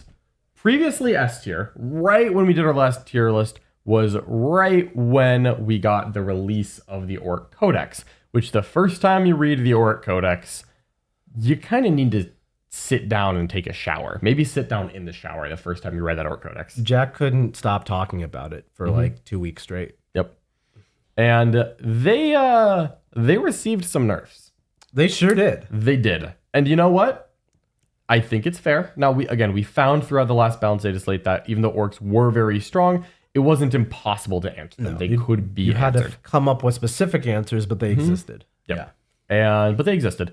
Now, Orks received they received some solid hits, mainly to the Mega Knob specifically, and to the Green Tide detachment. Yeah. So the Mega Knob datasheet went up in points and had its Feel No Pain change from a 4+ to a 5+.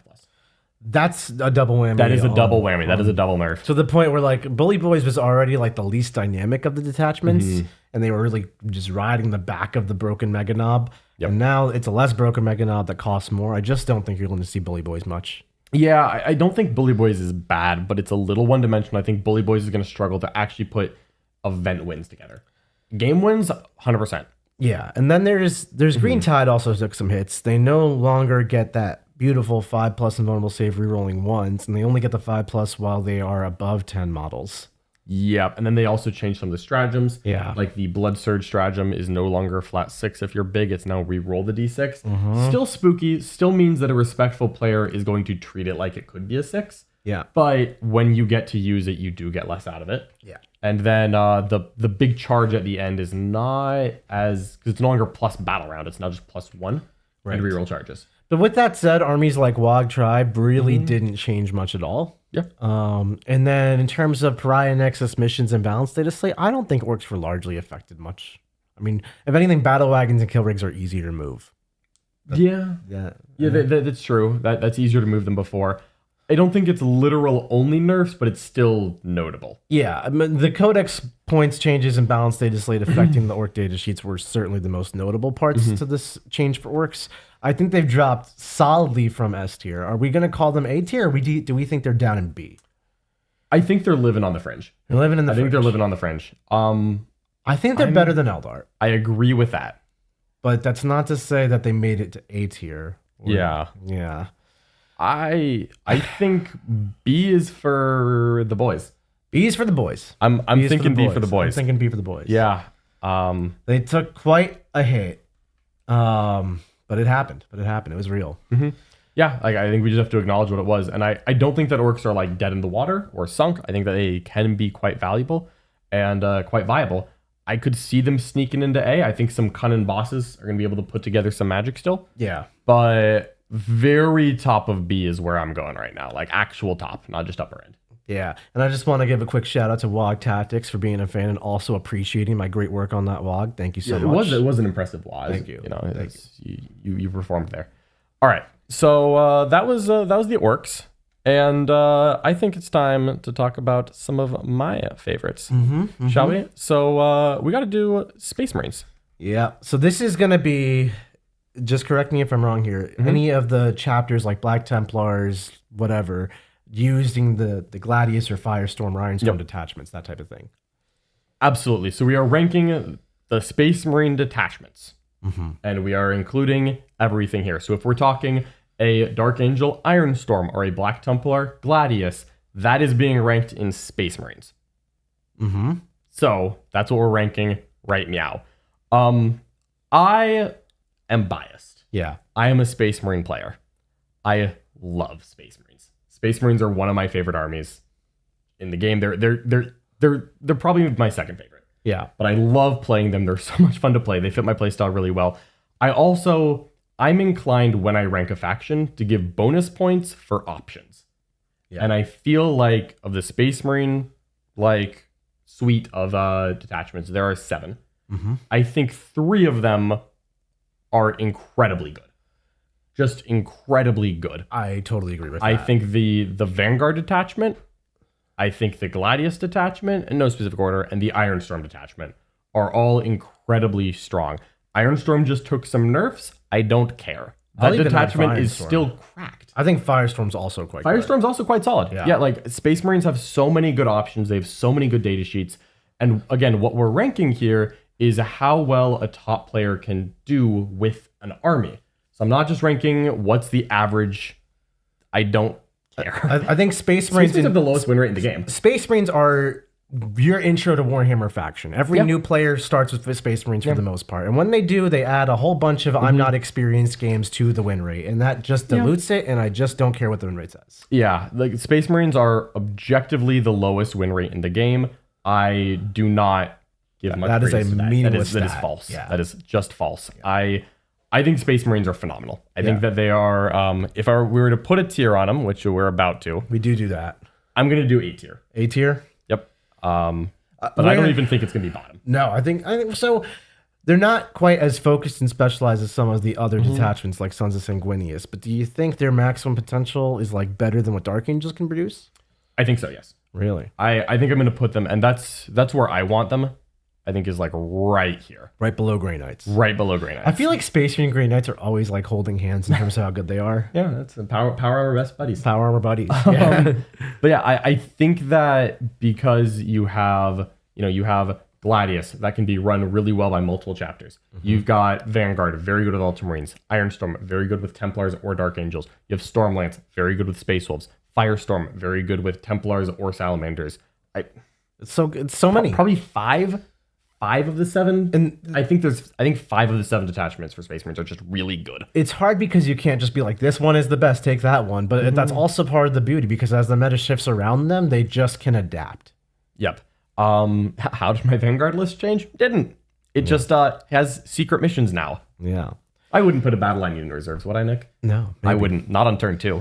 So we got a couple super chats. Nick WLS Farmer. What faction do you think has the biggest difference between success in singles versus success in teams? What a fantastic question. That is a fantastic question. All right, we got to look at this real quick. Yeah, I'm genuinely curious. I do not have a pre-saved answer for that one. I would say Chaos Knights. I think Chaos Knights is a real, powerful, legitimate team army that does a lot of interesting things in the Matrix. Yep. And it is really good at what it does. Yeah. And it's hard to play around. But in singles, it just kind of falls short because some armies just kill them. Yeah. And I think Chaos Knights, their biggest weakness is that sometimes they lose without it being in their control. Yeah. Because you went second against someone who absolutely did bring enough anti-tank. Yeah. Like that's a matchup problem. And in teams, you can choose your matchups to some extent. Yep. I think that's a good call. I think I'd agree. I think Chaos Knights might be the single biggest winner. At some point, maybe we'll do a team format. That would be a fun one. Yeah, just only teams. Maybe after WTC. That'd be a good time to do it.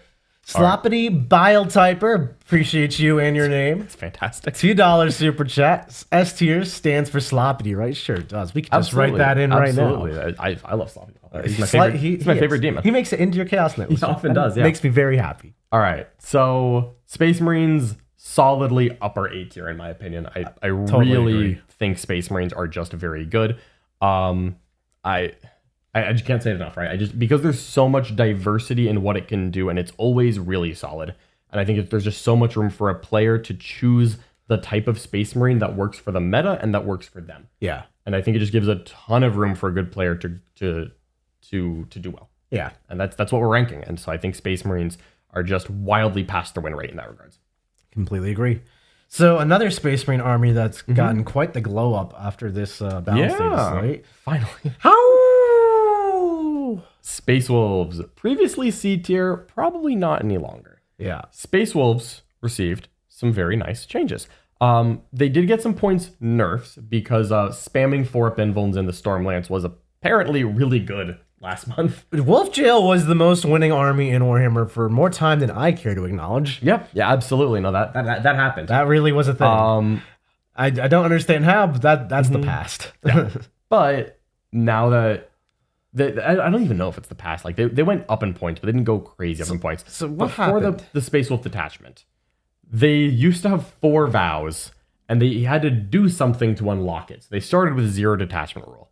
And Champions of Rust is the name of it, by the way. And that was terrible because, I'm sorry, you could pick a Space Marine detachment and just have rules instead of getting rules after you accomplish something while you didn't have rules.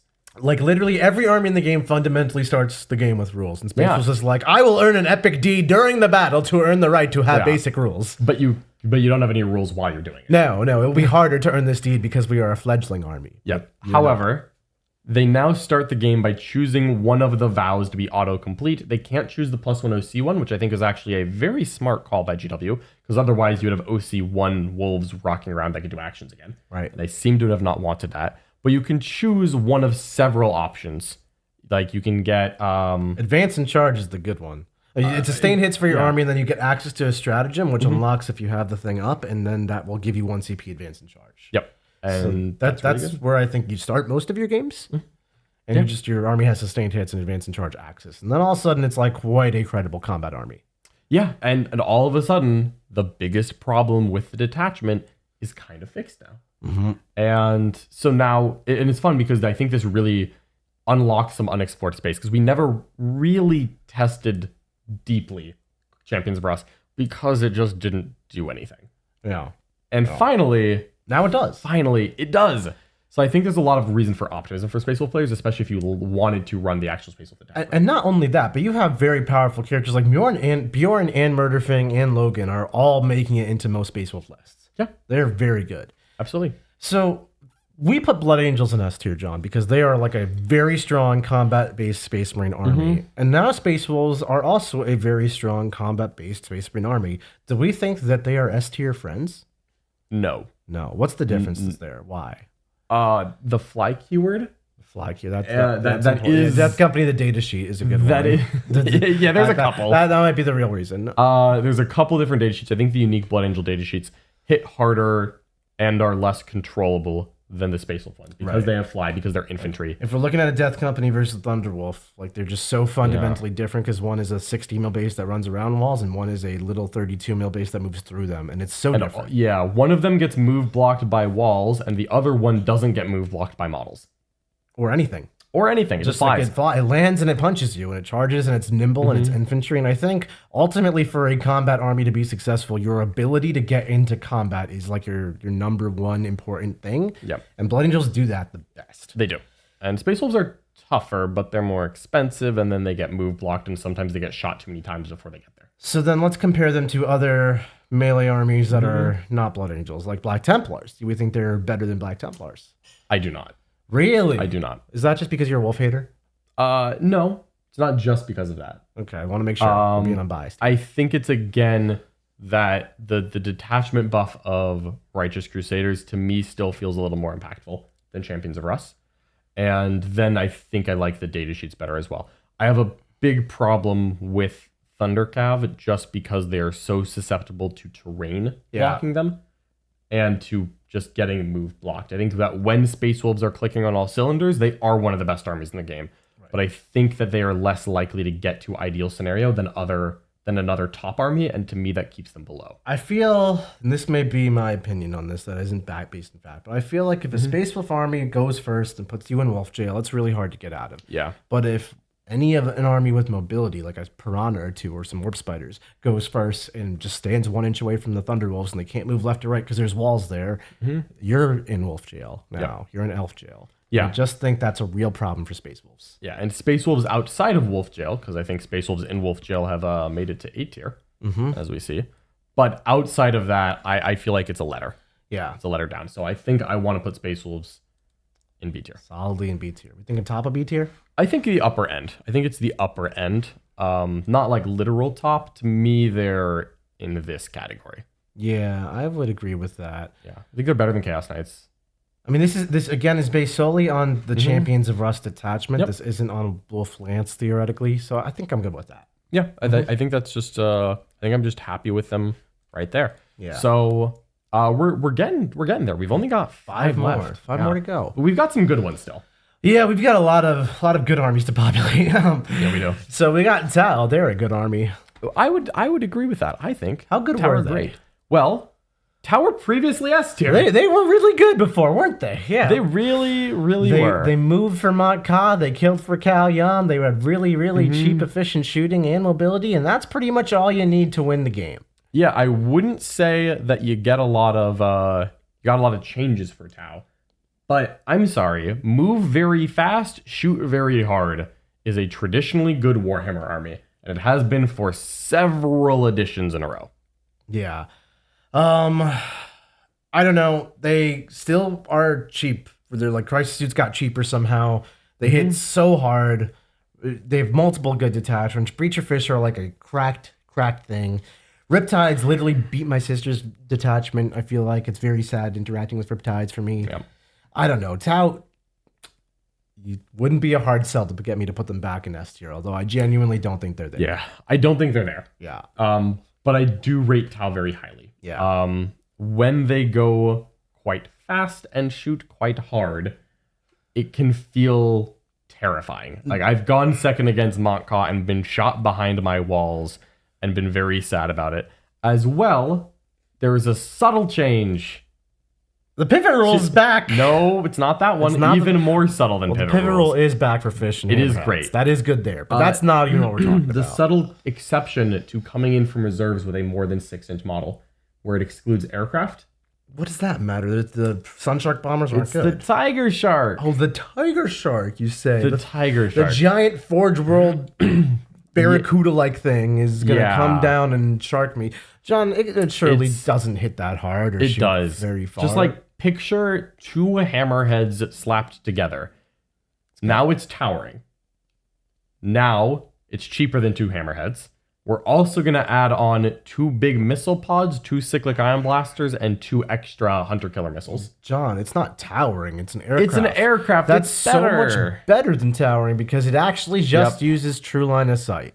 And it's massive. Do you know what Warhammer does? It gives you options to play with templated terrain with like ruins or whatever you have on it. Abstract the terrain and say this piece blocks line of sight if you're behind it, regardless of what the cracks in the windows and the walls are. And the Tiger Shark says, screw your abstraction. We are playing to the needle, Warhammer. True line of sight. I'm gonna blow you up. And how tall is this thing? You might ask, like 1 foot in the air, 2 feet wide. This thing just sees you and it shows up. And then it blows you up, and then it moves around and zigzags while tabling you. It does do that. The Tiger Shark aircraft in general are problematic whenever they're too good.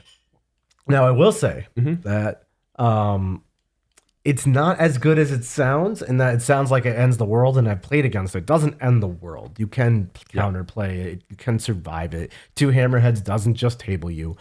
But how strong? Like, don't get me wrong. Yeah, no, Tau big strong. Tau are, in fact, big strong. I'm inclined, I don't think they're S tier. I don't think they're S tier either. But I'm inclined to put Tau in A tier. I think that them not taking really many meaningful nerfs at all, and then also getting new pivot rules on other flying circular-based Cheaper vehicles.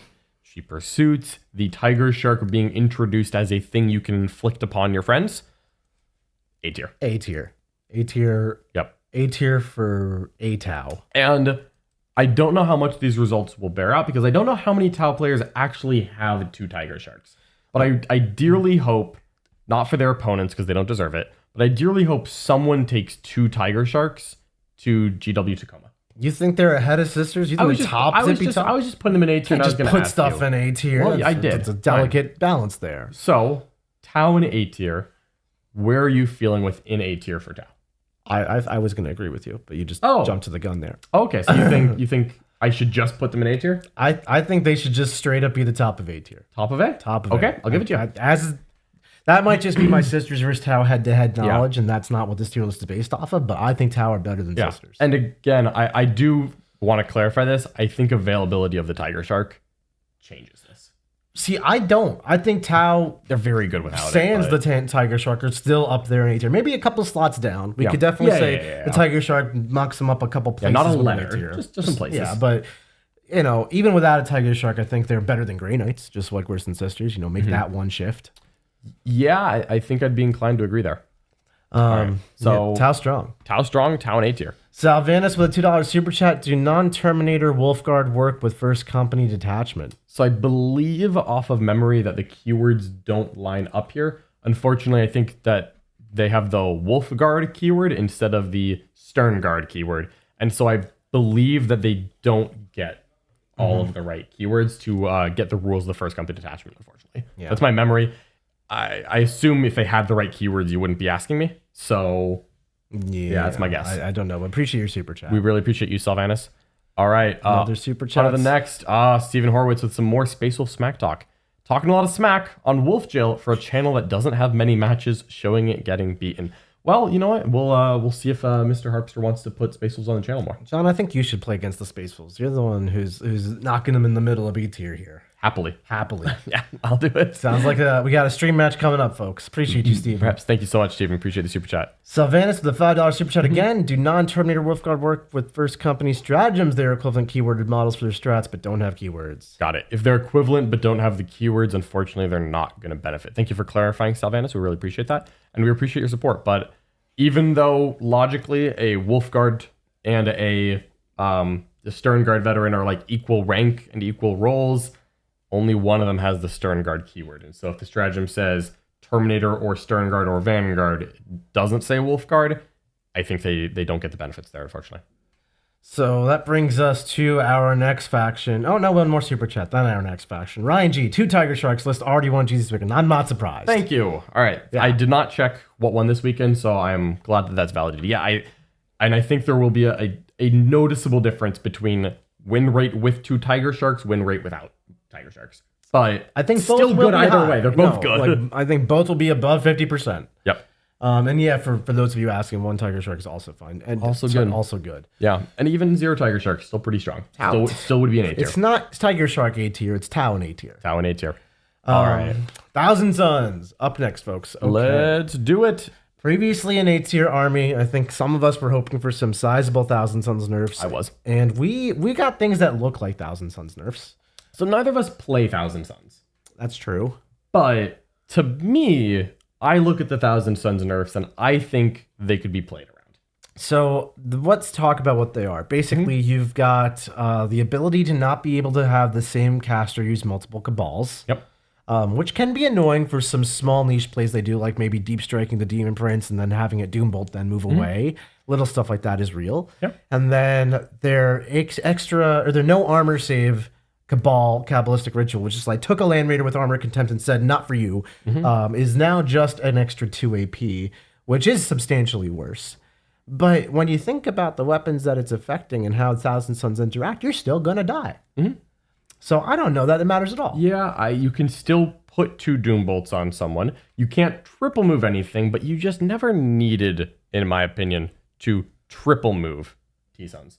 They got some minor points decreases, and they did get a noticeable nerf on the Disc Sorcerer, the Exalted Sorcerer on Disc, who no longer halves movement and advances and charges, which was frankly an insane rule that is insulting that it lasted this long. It is now -2, I believe, to move and charge and not advance. I think it's slightly less, but it's not a 2-up. It's just when you hit them with your weapon, which is a flamer, that you can extend the range on. So you can still reach out and do that very reliably. Well, I think also the Meatless Vortex Beast went down and a couple other characters went down. I'm like, why are we going down? That was not the direction. I agree. I think Thousand Suns are still in A tier. Shall we? Yeah, I mean, definitely in A tier, right? Yep.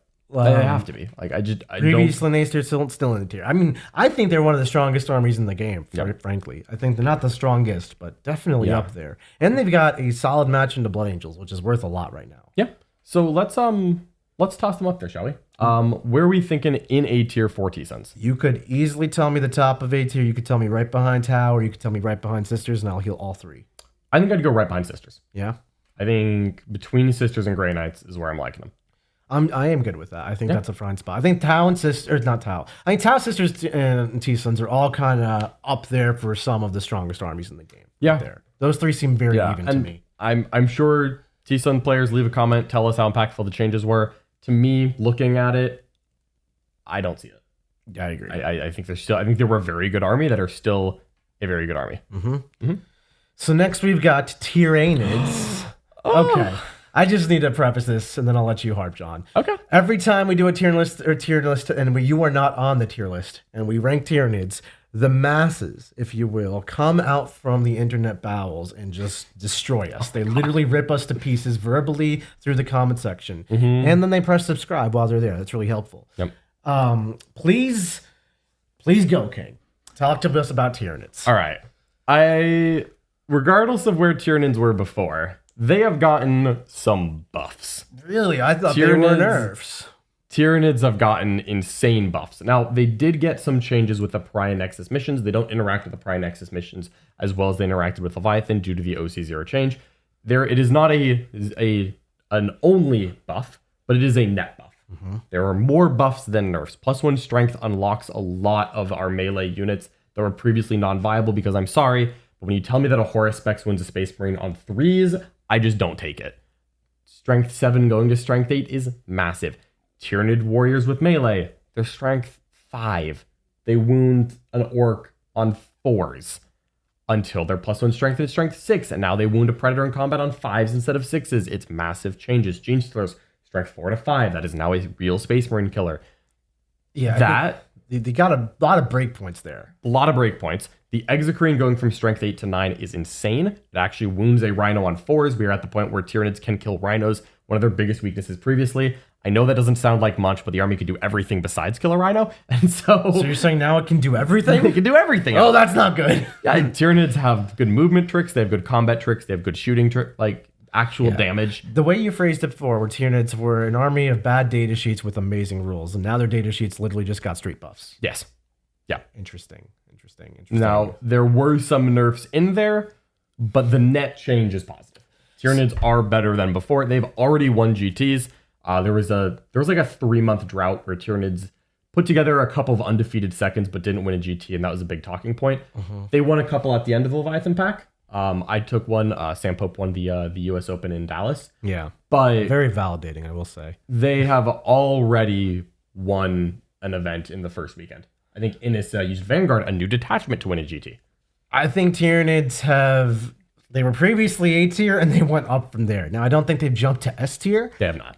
They're a strong army. They're not Blood Angel strong army. Yep. But they are good. They're really good. I think they are up there kind of in a similar conversation with Tau Sisters T-Sons. So definitely tier A nids. Tier A nids. Tier A obviously. Nids. All right, perfect. As long as we're on the same page here. Yeah. Yeah, I am super, super hyped on Tyranids. As a matter of fact, I'll be playing Tyranids on this channel tomorrow. So if you subscribe, you'll get notified when we get live. And if you're not, you can just watch anyway. It's free. It's on YouTube. 1 p.m. Eastern time. Free on YouTube. Yeah. But I just love what they did because I think they've made so many of the detachments viable for Tyranids. It's awesome. I think Nexus is great. It got big buffs from the emphasis on Synapse. I think Crusher is previously laughably the worst detachment. Got very real buffs being able to move through walls with monsters. Same reason it affected Imperial Knights, it affects them because they just did not have access, and now really they do. That's really went good. From didn't to don't, like they do now. I think Endless Swarm got some pretty big hits. Vanguard Onslaught took some nerfs from the core rules, got some buffs in that 3 new units can access the rules, and the Moloch, Trigon, Raveners are good units to get these rules on. So net buff to that attachment. It's very hard for me to just look at it and say, oh, this is the best Tyranid. Yeah. I don't think I can do that. But I know that there's like 5 of the detachments I'm genuinely excited about right now. So where are you thinking of putting them? Definitely A tier, tier A nids for a reason. I'm inclined to say between T-Sons and Grey Knights is my off the rip. I am good with that. I think they are in that same They're Sisters, in that conversation. T-Sons, Grey Knights, Tau conversation. I think Tyranids can put up competitive matches with all those factions. Absolutely. Yeah, I think Tyranids can compete with everything in this letter tier. I don't think I would love to play against Blood Angels. But how many of my armies do? But still, I think Tyranids can compete with almost everything in the game right now. It's an army that really rewards experience, reps, player skill. Yeah. And it got a little more power behind it. And I haven't even mentioned all the buffs because there's too many to mention. They outweigh the nerfs, I promise. I promise they outweigh the nerfs. For sure. All right. All right. We've got 2 armies left. We've got a couple super chats as well. We do indeed. Red Rum with a $10 super chat. Nick, World Eaters up next. They're up soon. Easy emojis say, we are watching you. Corn is not happy. Question, can you elaborate why you rank regular Space Marines high, but they perform very poorly on tournaments and win rates? Great content.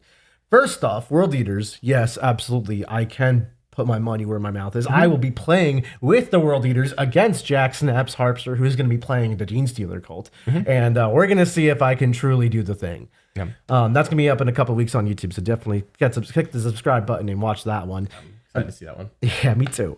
And to answer your question about Space Marine win rates, it's very new player friendly. The Games Workshop markets new players to start up Space Marines, and then when new players go to events and play out in the wild and affect the win rates, they obviously lose more because they are less experienced. So typically, Space Marines have a player pool that is larger and less experienced than most other factions, and that drags the win rates down. Yeah, I also will say, I don't think it's just that, although that is definitely one of the factors. I think it is that because Space Marines have so many options, it's actually kind of difficult to like fully optimize it. But even when Space Marines are not doing well as a wider army, we see them do well and get to top tables. Yeah. I mean, Ultramarine Vanguard, like Templar Gladius, Dark Angel Ironstorm. I know Ironstorm got nerfed. They're going to be in a battle report later this week in the War Room. I really don't think that Ironstorm is dead. Is it worse? Objectively, yes. Is it good? Yes. Yeah, Space Marines are still good. really good. The win rates are simply not what this tier list is. Yeah, it's not a win rate reading. But we've got, let's see. Couple more. Got a couple more. We've got a lot more. Well, a lot more. Okay, we're gonna do a bunch of these at the end. We're so close to the end. We've got 7 more. Let's just bang out the last 2 and we'll finish up with Super Chat Strong. Done. All right. So the next one is the Leagues of Votann. Previously B tier, this army didn't get too many changes, but they got a brand new unit. Yeah, the Hernken Jaegers. Jägermeisters. They got basically no changes to what was already there. Yeah. But the one new data sheet It helps. helps a lot. They So have the infiltrate keyword. it's an infiltrating unit, something Votann previously lacked, which is super valuable in an army that has all scout. Right. Now actually lets you get some insurance on pulling off your Alpha Strike. Yes. And then, with all that said, the new infiltrating unit, you probably would have overpaid for that as a Votann player. You would have overpaid for it. Yeah. However, Games Workshop, in its infinite generosity, has decided that they will not be overpaying for that infiltrating unit because it's like their cheapest unit. It's 80 points for 10 Votann bodies with infiltrate and some very respectable weapons for costing 80 points. That's pretty decent. Now, how much does it help? It definitely helps them pull off their Alpha Strike, which isn't their only way of winning a game, but it is definitely a way they can win games. I don't think that this was enough of a change to really change what tier they're in. And I don't think the Pariah Nexus mission set and all that affected them much. Like, everyone's dealing with the changes, but they're not really hurting to do actions. They're not eager to do actions. They're just like Votann. Yep, they're just Votanning around. Yeah. Having extra units that are cheap, though, feels really impactful. It is. And I think overall having more units is going to help them, but just like in a marginal way. I think they were in B tier, and I think they're still in B tier. I think they are noticeably higher in B tier than before, though. Really? I do, for what it's worth, I do agree. We're putting them in B tier. So where in B tier are you thinking? I'm thinking upper end. I'm actually thinking I actually rate them higher than Custodes, I think.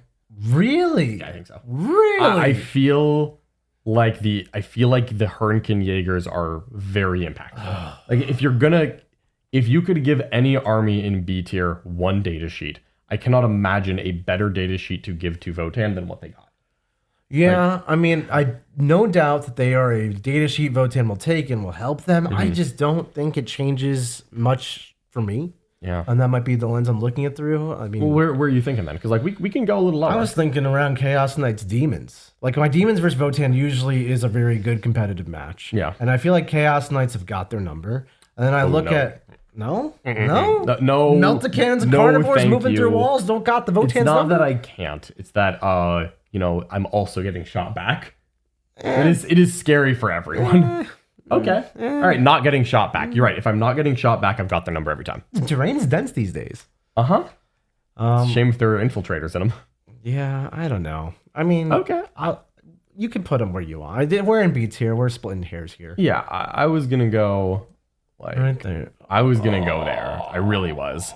We are off by 5 places between each other, but I guess we'll just do it. Let's send it. Let's do it. Let's Let's send send it. All right. Listen, we think Votann, it's good. Yeah. I'm not super impressed with Votann, but they're B tier. B tier for battle people. Okay. Well, we have one left. The World Eaters. World Eaters. So, they're previously A tier. Let's go through their long and exciting list of changes. 8-bound and Exalted 8-bound got cheaper. Well, you barely ever saw those, so that's good. Yeah, it's not like every list featured both of them in large quantities. You know what? It wasn't a ton of points. So basically, you take your old World Eater list that was always a weird multiple of points because you didn't have anything to change in it because you're limited on data sheets. Yeah, like 1975. And now you have like 30, 40 more points. And that means you can take a lot of lists and you can add a Jackal squad or a Spawn squad. And that's kind of what you can do. Yeah. I don't know. I don't think that they are any worse than before. No. And I think, if anything, they're a little bit better. They are, I feel better. I also feel like Prinexus benefits them a little bit. I think you can go both ways because one way World Eaters did win the game was to get an enormous primary lead in the first few turns, get tabled, and beat you anyway. And now with Secret Agendas, I could see that strategy being a little bit worse. Okay, that's fair. Outside of that, I think everything else is straight buffs for them. Yep. But I think they're still an A tier, right? Like I think so. Yeah, that's definitely a thing.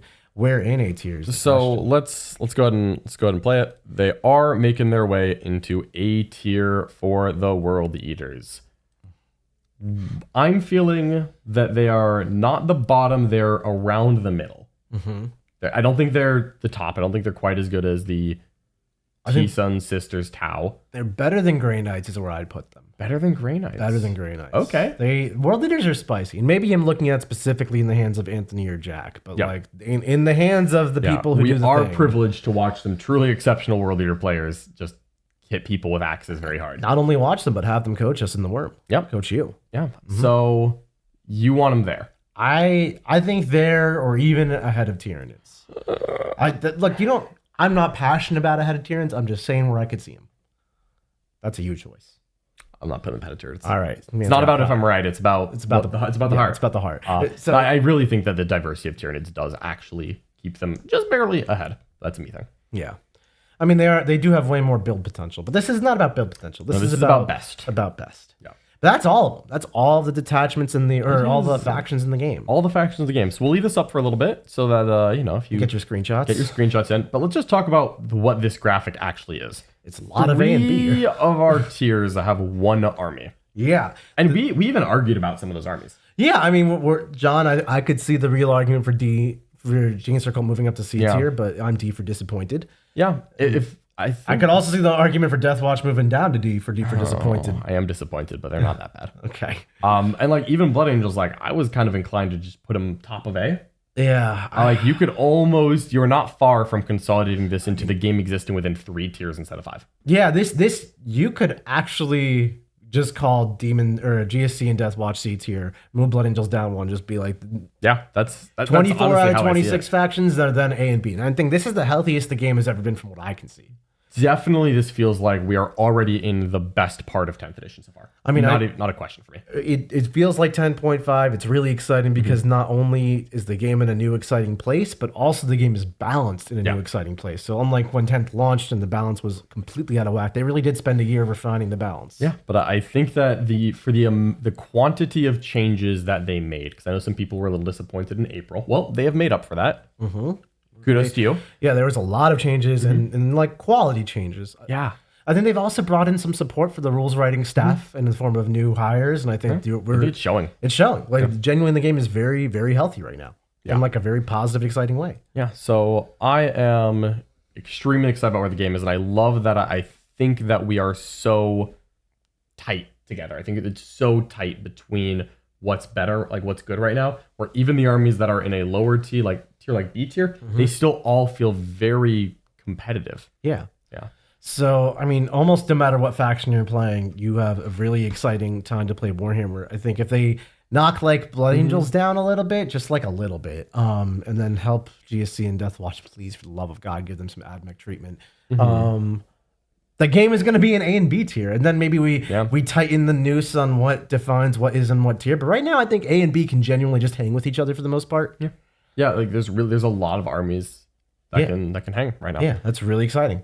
All right. So we got a lot of super chats All right, to kind of go through. Yeah, let's switch over to us, right? Let's and let them. while you're there, like and subscribe and leave a comment. That's It really important. helps us do the channel. Yeah, so if you're logging off now, and of course, stay hang out with us. But if you're logging off now, just please click all the buttons. It really helps us grow the channel. It really helps us continue to put out this kind of content, and it is incredibly valuable, and we love to do it. Absolutely, we can't do it without your support. All right, so super chats, let's do it.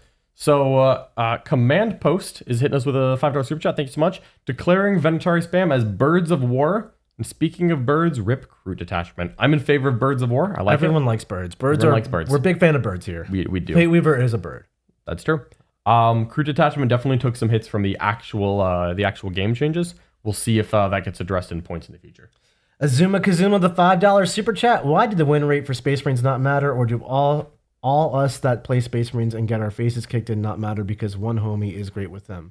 We are ranking Space Marines at their best potential. I don't think that good Space Marines is easy to play or obvious, but I do believe that Space Marines have a lot of upper limit potential. We're also not trying to imply that you or your friends or Space Marine players in general do not matter. That's just not what this channel or this tier list is about. We are simply calling it as we see it in terms of like if the world's best Space Marine player played at a tournament, how well would they do? Yeah. So there's only one world's best player. Yep.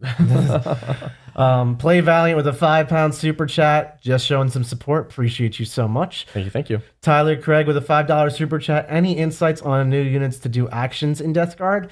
I was looking at using Beasts of Nurgle as the new Deep Strike action units. I am looking at using Beasts of Nurgle as the new Deep Strike action units. I think they're really good for that job at 70 points. In Death Guard, you also have to pay for the Nurgling tax, but 3 Nurglings to just be a screen in the back and never have to bother with that job is a real job.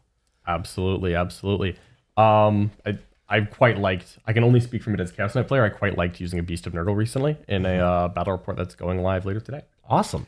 All right, our next super chat is from Seneschal Thalion. Thank you so much for the super chat, Seneschal.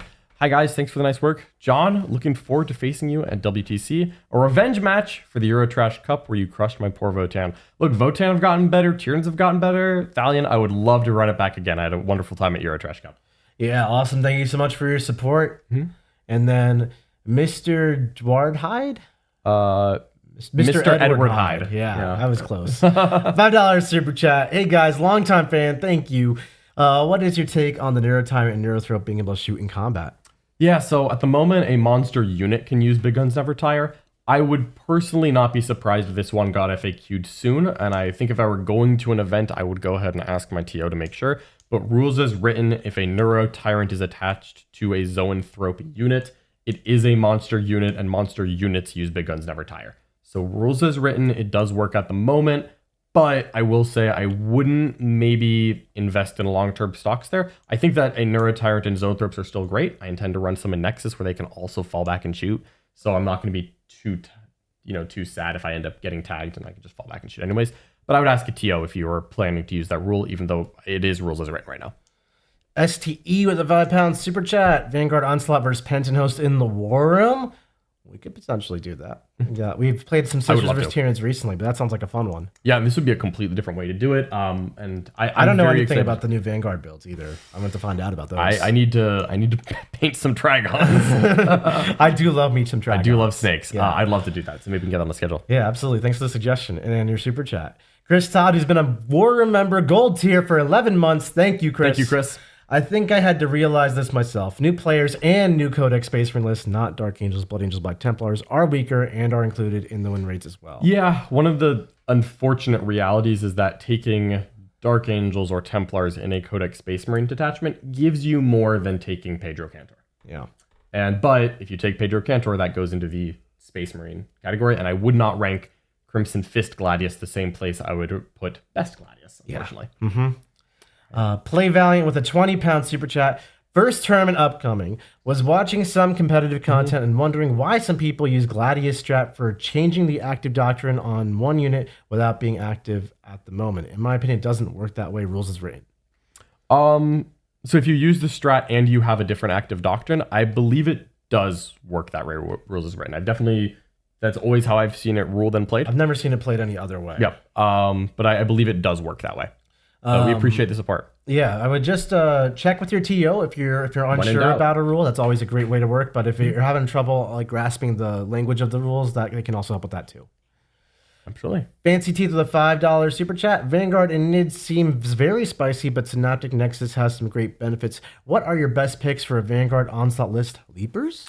In my opinion, it's the snakes. I think that the Vanguard onslaught, Molochs, Trigons, Raveners all have a lot of upside. I still do like Tyranid Warriors. I want to try out Genestealers and Broodlords more.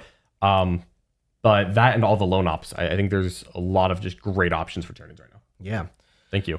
Hives Bane, $10 super chat. Hey, John and Nick, I'm going to my first team event this weekend, and I'm our team captain. We are running Custodes, Thousand Sons, and Vanguard Marines. And what armies are good and bad in the new meta for us?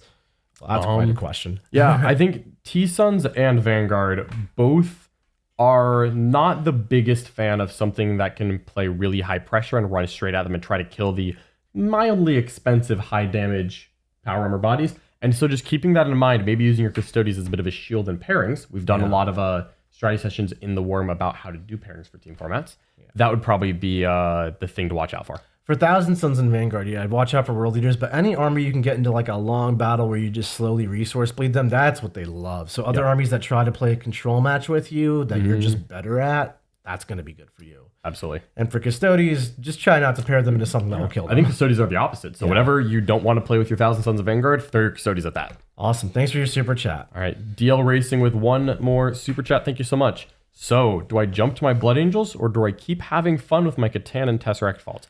I think fun is the most important word of that super chat. That really is. I mean, if you're enjoying your Catan and Tesseract Vault, there is no reason not to play that. That's still awesome great. If you're enjoying it. Blood Angels are a great army. Necrons, still an A tier. Like, you know, if your goal is to win every tournament you ever go to, Blood Angels might be better for that goal. But, I mean, if you're having fun, that's the real goal. It's hard to argue for change when you're having a good time. Yeah.